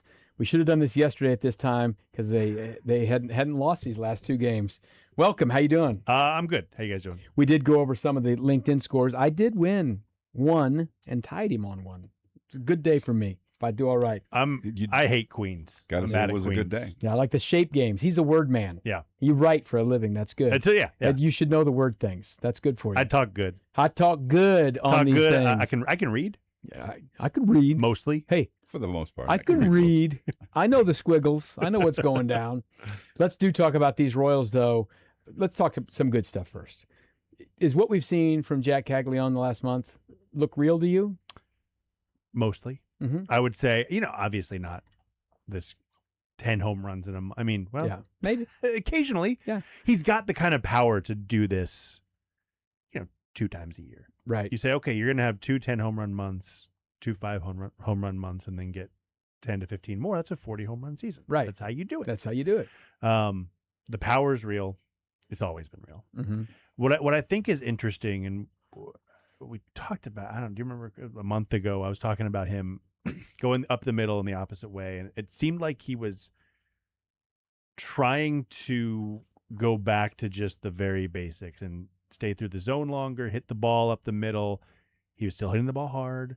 He was lifting the ball more, but not fly balls, line drives, and we saw a bunch of those hits. I mean, there were a couple of those doubles that to left center field that they were just rockets. That most guys hit that ball there, and it's 106 miles per hour, and they cut it off. His was 112, so it gets through all the way to the wall. And then the fly ball started to come, and it was almost like, okay, I'm gonna go back and I'm gonna hit the ball. I'm just gonna get hits, and then I'm going to start lifting, and then they're going to go out, and this is gonna happen. And I think that's what we're seeing. And look, there's always going to be chase. He is always going to swing at pitches outside the strike zone. The chase rate is way down from last year. Mm-hmm. It's gone from Salvi levels to Bobby Witt levels, and I think that's useful. He's so long levered that he can cover the plate so much. Great. There will be swing and miss. That's fine. He's not hitting the ball on the ground. He's hitting the ball hard. He's hitting it in the air. I mean, that's what he's going to do. I don't think you're going to see a 350 hitter. Just a hunch. I don't know. Probably not a 300 hitter. But look, if he can hit 270 with a 9% walk rate and 40 home runs, which is the kind of bat I think that they hoped he would be, that hits in the middle of any order. And so I do think I did not buy it a month and a half ago. Mm-hmm. I'm buying it now. I've talked about this a lot this week, almost probably ad nauseum for some people, but the idea of him, the change in the mentality of him from a year ago. Back on June 9th, he hit the 2 homers against Texas, and I asked him and I asked Vinny Pasquantino and Matt Quatrero about how he's different. And they all, to various degrees, talked about the mentality. Mm-hmm. Matt Quatrero said that he was better at controlling his adrenaline in the batter's box. Vinny said that he's not trying to put all the weight on him. I think he was feeling a lot of pressure by the season Nick Kurtz was having. And Caglione said I was getting in a better headspace. And how much of that do you think is an impact? And kind of going into what you were talking about, the on base and him going back to basics, we saw the on-base percentage was going up, and the hope was that at some point the on-base percentage is a sign of something good happening, something changing, and then the power is going to come, and now it's here. How linked are those two dynamics? Well, I think very linked because, look, we've talked about this too. The Royals, every chance they got told you how bad his mentality was last year. And to a point that it was like, we get it. Why are you throwing this guy under the bus so much? I mean, I feel like J.J. Piccolo mentioned it 5 times this winter, which is, I'd say that out loud. It's not that many times, but it is a lot given how many times. When you don't talk every week. Right. And Quatrero mentioned it. They've been talking about it now. Like, they kind of bashed the guy for the way he handled himself. And they talked about it last, throwing the bat after every pop-up and fly ball and ground out and all that. It was, maybe they talked about it because it was obvious. And it was like, hey, if we don't talk about this, it's going to be seen as us hiding it. Mm-hmm. So maybe that's what it is. But they were very clear that there was an issue with his mindset. And yeah, I think that you have to. baseball is so rooted in failure that you have to be able to get past that, because if you don't, you're not going to make it. Yeah. And there are a lot of talented players who can't handle the fact. Like, think about the best high school players. I mean, you look at some of the stats, you can see these guys hitting 600, 650. You go to college, 400, 450. You know, they're not. I don't think you're seeing 500 there, but you do see big seasons that you don't see it in the professional level. So these guys have never failed to the extent they will in professional baseball. Some guys just can't do it. We were sitting up there at the College World Series. Did you guys hear about that? No, and I was sitting there looking at the scoreboard. Who won? Every guy who came up, Oklahoma won. Okay. But every guy came up on Georgia and Oklahoma wasn't a great offensive team. They got hot late. You'd sit there and look, and they wouldn't put OPS up, but they would put, on base percentage and slugging. And I would just, every time I look, that's like 900. That's like 1,000. Right. That's just, every single guy. There was no one who was 400 or something like that. 682. Yeah. That's like the low guy was like batting 200 and, whatever. But when you get here, and Caglin was amazing in college, you have to find a way to fail. And the minors. It was too easy for him. You talked it, like Alex Gordon will tell you, it was so easy for him all the way up. And then he got there and he failed. And he failed for quite a while. And then he had to kind of figure it out. This looks like a fairly quick fix if this is real for him. I mean, look, and the other thing, too, you have to keep in mind, he came to the pros in 2024 after he was drafted, and he struggled. He struggled not to the extent that he struggled at the big leagues last year, but you start to look and you go, maybe this is a guy who needs an adjustment period. Yeah. And the nice thing is there's no higher level than this, so there's not another adjustment that's necessary. But the super major leagues. Right, yeah. Do they still do that? Maybe if they go back to that series they used to do in Japan after the World Series, maybe that's the next one. But he might just need that time. And personally, I didn't give him credit for that. I was wrong on that front. Maybe he just needed that time. Seems like when he's at the plate, I think the things we've all talked about, as they go into action, he's not up there thinking about the issues. When he steps into the batter's box, oh man, I don't want to do this. I don't want to do this. Now he's up there and he's just thinking about baseball. He seems to have a plan. He seems to understand what the opposing pitcher is going to do, how he's going to counteract that. And I wonder, like, part of that manifests itself in what he's now doing with outside pitches. I think he was just afraid to even hack at something on the outside part of the plate. Because he's like, I'm having trouble hitting pitches I can reach. I'm going to swing at that thing. I don't think so. As everything else began to fall in place, now he's like, oh, I can take that pitch and hit it, not just for a base hit, but I can hit it over the fence. To left field at 110 miles per hour. At 415 the opposite way. That was nowhere near his game now, and now it's a staple. He did it again. Yeah, he's done it 3 times in, 6 days? Yeah, or, he goes 480 or whatever, and then the place you'd want to hit, and then the next one's not really where he wants it, but he still hit it out. That ball, they changed the distance on that one that hit the catwalk. Did they get it to 550? No, it's 443. It went up 8 feet. It should be 500. Stop it. No. I'm sorry. I put 700 something in the newsletter. I think that's probably closer. He's got this just extreme power. Swing was just. And when he gets those pitches, easy. he can kill him. And then you're right. The other ones, he's strong enough to where if he just hits it right, it's going to go out or gap it, go to the wall. It's good to see. Now, but it's also, real quick, it's also almost exactly 1 year from his debut. Yeah. I found that June 3rd last year. Date fascinating. Yeah, that's why. That's why I asked on the 9th. That's why I asked all 3 of them because it was 6 days after the 1 year anniversary. I think he just came up, 6 Find days, your way. a year and 6 days. Well, it should be a much more comfortable year because you're just on one team. Right. I mean, he was on 3 teams last year, right? He came up through. Yeah. Yeah. And so Well, and if you go back to the year before, Florida. Yeah. But I think he went to Quad Cities, right? Right. It was CIA. Yeah, I think it was Quad Cities. It's been a wild few years. Arizona Fall League. Yeah. And then he went to AA, then AAA, then the big leagues, and then back to AAA on the injury, then the World Baseball Classic. And now he's just been this is just your year. And now you're like a Major League Baseball player, and that's got to be more comfortable than the rest. And it was a serious enough situation where he said that I saw some people, like some professionals. Which is good for him. And I went, and really? By the way, I love that. Everybody should do that. Yes. Well, the Royals have embraced that now. Yeah. I mean, they have in the dugout walking around. They're in on that. So that's good news for him. Now the bad news is everything's hurt except for Carter and Jensen. bad. Carter Jensen did all right today. I want to talk about Reagan's first because I don't have the date in my head, but I know the date that he came out of the game initially. I was out there covering the game, and he tried to explain what it felt like.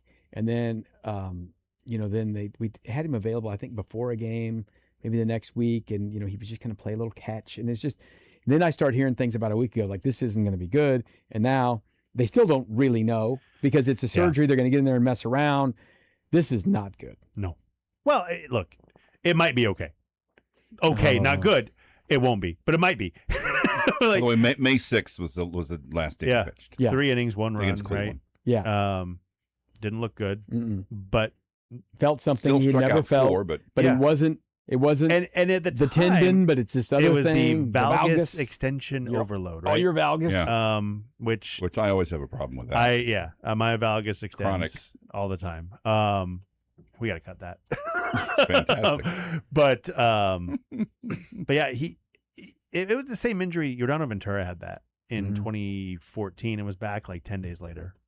He hadn't 2 weeks later. He hadn't had two. He hadn't had Tommy two Tommy Johns, right? Mm-hmm. And it so yes, that there was a concern. But then when he came out of that rehab start and didn't feel right, you're like, okay, well, this is. And so I've heard this a couple of times. I can't remember who it was. Somebody went in for. I said, we don't know what it's going to be. We might get rid of some bone spurs. We might get rid of some loose bodies, which might be bone spurs. I don't really know. Or we might do Tommy John. Yeah, get in there and just look at it's it. like he's going to go out not knowing what's up, right? And wake up, and you've got a year to go, or see it 2 weeks, right? 6 weeks from now, or we'll see you in 2028 at this point, basically, or somewhere in between, maybe. Well, they don't feel good. Scott Sharp was on New Day the other day, and Steven asked him, and he kind of talked about the thing, and he said, but there's not a chance he can be back this year, and Scott said they would be very surprised. Yeah. Because there's no reason to rush it either. They're not getting ready for the only reason that it would be the same as last year, that you want to get him back. Well, last year was different because they were contending, but just get a little under your belt. You could but also, hey, if we want to move this guy and we got to show that he's healthy. Yeah, look, he threw 4 innings. He could do this. But yeah, at this point, I mean, I'll say this, if we see him in 2027, it'll be a pleasant surprise. So Bubic was going to make a rehab start. What are your thoughts about where he is? Well, it's interesting. I haven't seen anything yet today on how he felt. He threw 8 pitches, and they said he was scheduled for 1 inning, and he threw 1 inning. Okay. I don't believe they were in Omaha, right? Where were they? I can't remember. They were in. They are in Omaha. Were they? Well, regardless, I didn't. I usually know somebody who was at the game. I texted a few people. I go, did he throw a bullpen? I wasn't there. And so I didn't know if he went to the bullpen to throw 12 more pitches or whatever afterward. Well, they have a little science to it. They want you to throw 1 inning, then they want you to do an up down, right? And whatever. And I totally get that. It would have been nice if he took him 15 pitches, right? It's funny. I was looking at that. 3. We went to dinner with my parents last night, and I was looking it up, and I told him, I go, well, he threw 8 pitches, which I'm not sure if that's a good thing or a bad thing. Was it one batter and he had to leave, or did he just? Well, I saw he finished the inning. That's okay. But I was like, maybe he should have thrown. Maybe he needed to give up a hit or two. But so I don't know. The other thing is, I wonder, is it 1 inning because they're going to bring him back in the bullpen? Nobody said anything, so it's hard to know.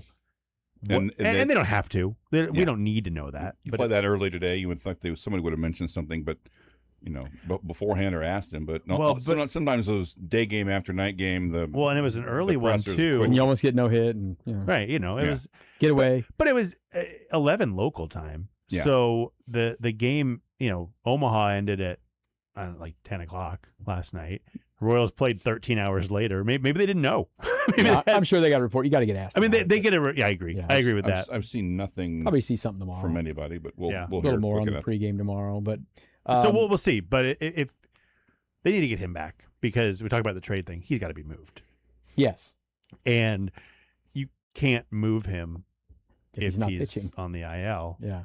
Or I mean, I guess theoretically, you probably like Bieber got moved last year before, but it's who's gonna not. I mean, I guess not for the same value. I guess if he pitches all 30 days on a rehab assignment and throws 6 innings in his last rehab start, you could probably move him, but you want to get him back in the big leagues. Yeah, you got to get in the big leagues. So Bobby hasn't played yet. They decided not to put on injured list. Why wouldn't you play a man short?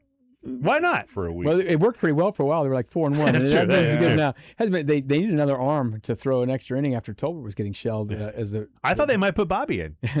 He can throw. Why not? His knee's fine. But he's got to play like tomorrow night. Otherwise, this is totally silly. I get it to some extent. It's Bobby Witt Jr. You want to get him back as fast as possible. Great. And then you go to Tampa where you're playing on turf. Okay. Yeah.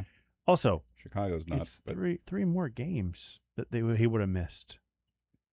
Why? Yeah. Look, I understand most of what they do. I don't agree with all of it, but I understand 99% of it.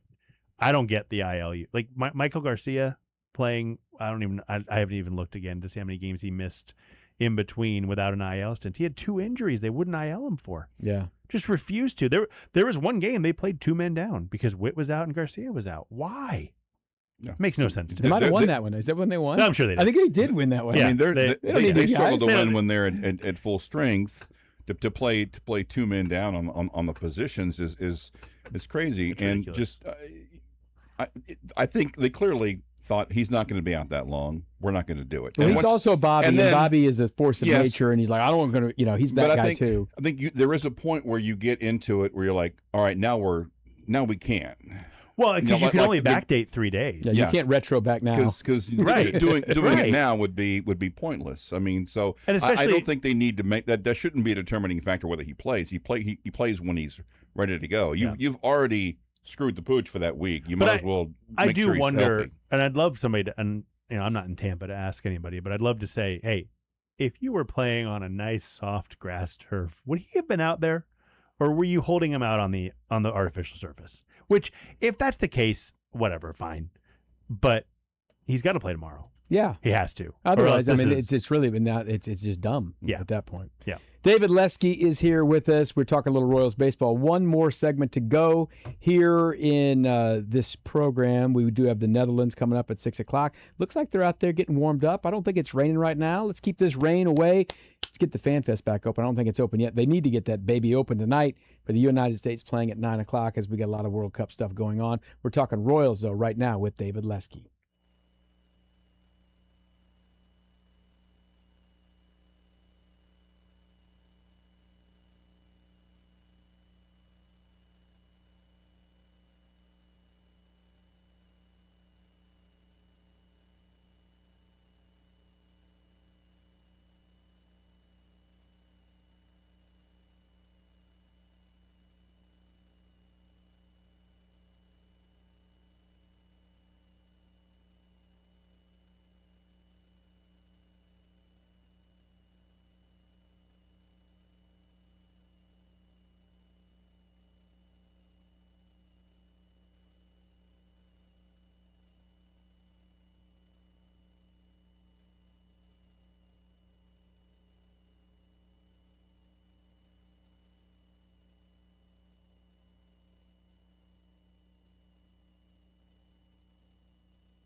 All right, the La Feta Delicatessen, end of the hour answer. Who made the last out of the last no-hitter thrown by the Royals? I knew this right away. Oh, I know it too. You were pretty quick. Yeah. I got a good story about it too. August 26th, 1991. So do I. This should be fun. Frank Thomas. To Terry Shumpert. To Terry Shumpert. What's your story?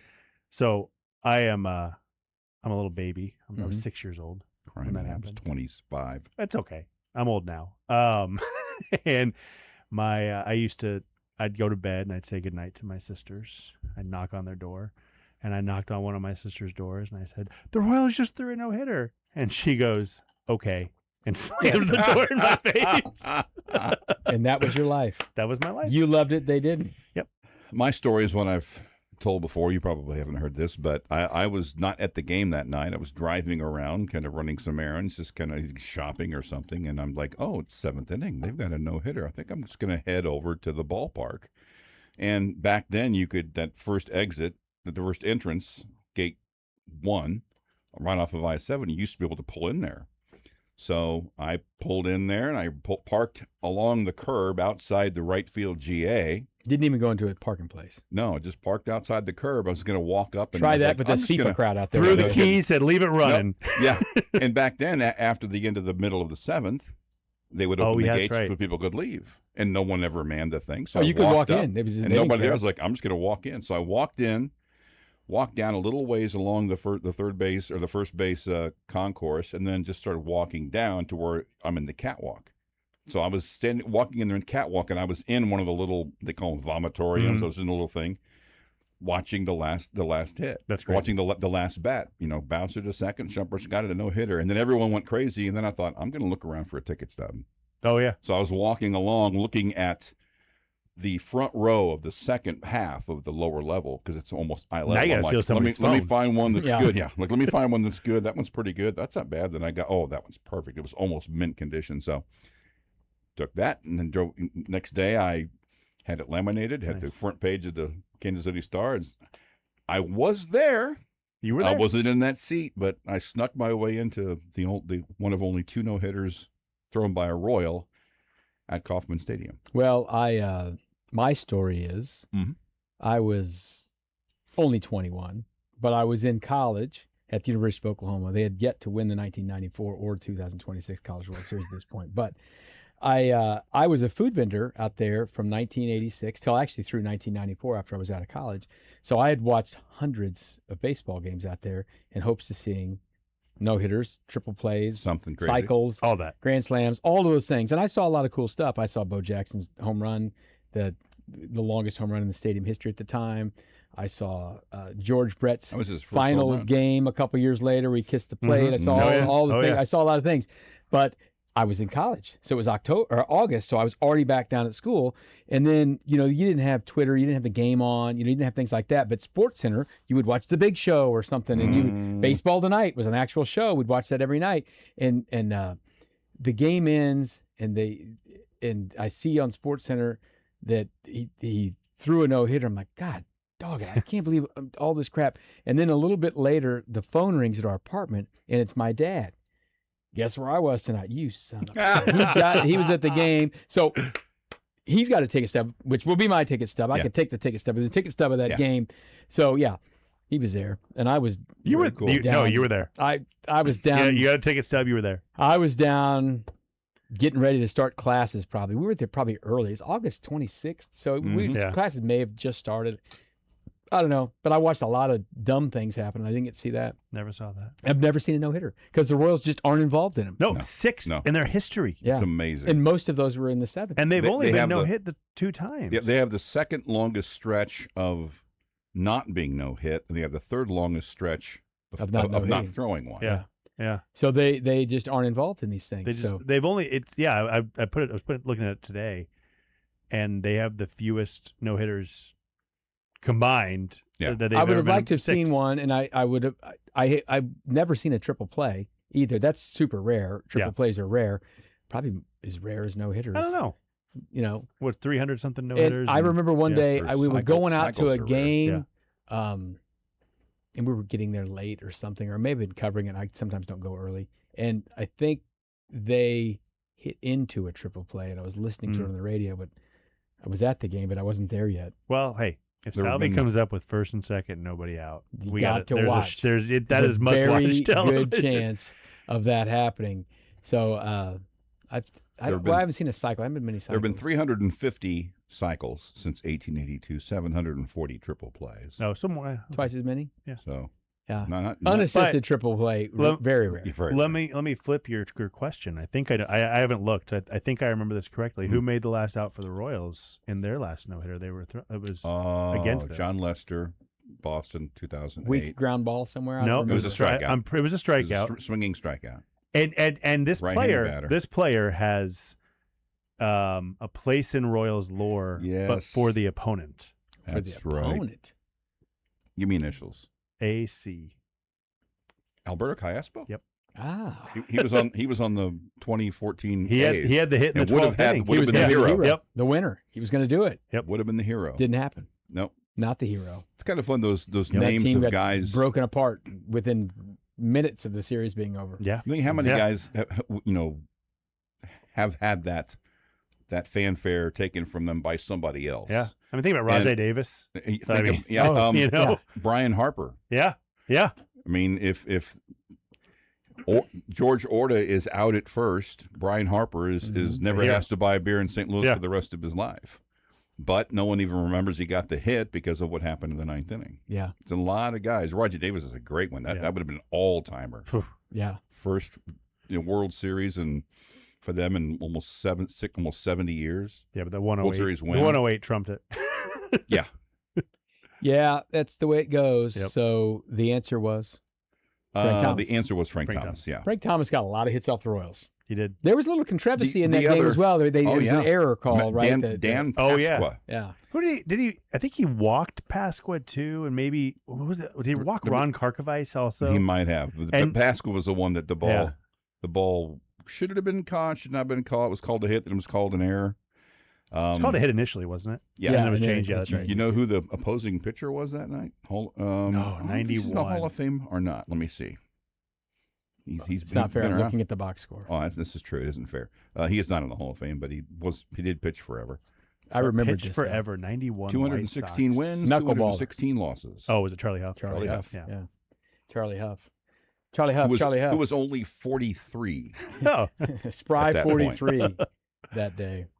Yeah, there's the White Sox: Tim Raines, Joey Cora, Frank Thomas, Robin Ventura, Carlton Fisk, who was 47 probably. That was a good team. They were about to be really good. Lance Johnson was a fine center fielder. That was the first of back-to-back MVPs for Frank Thomas. Yeah, I think the strike hurt them, not as much as the Expos, obviously, but not that far off. Yep.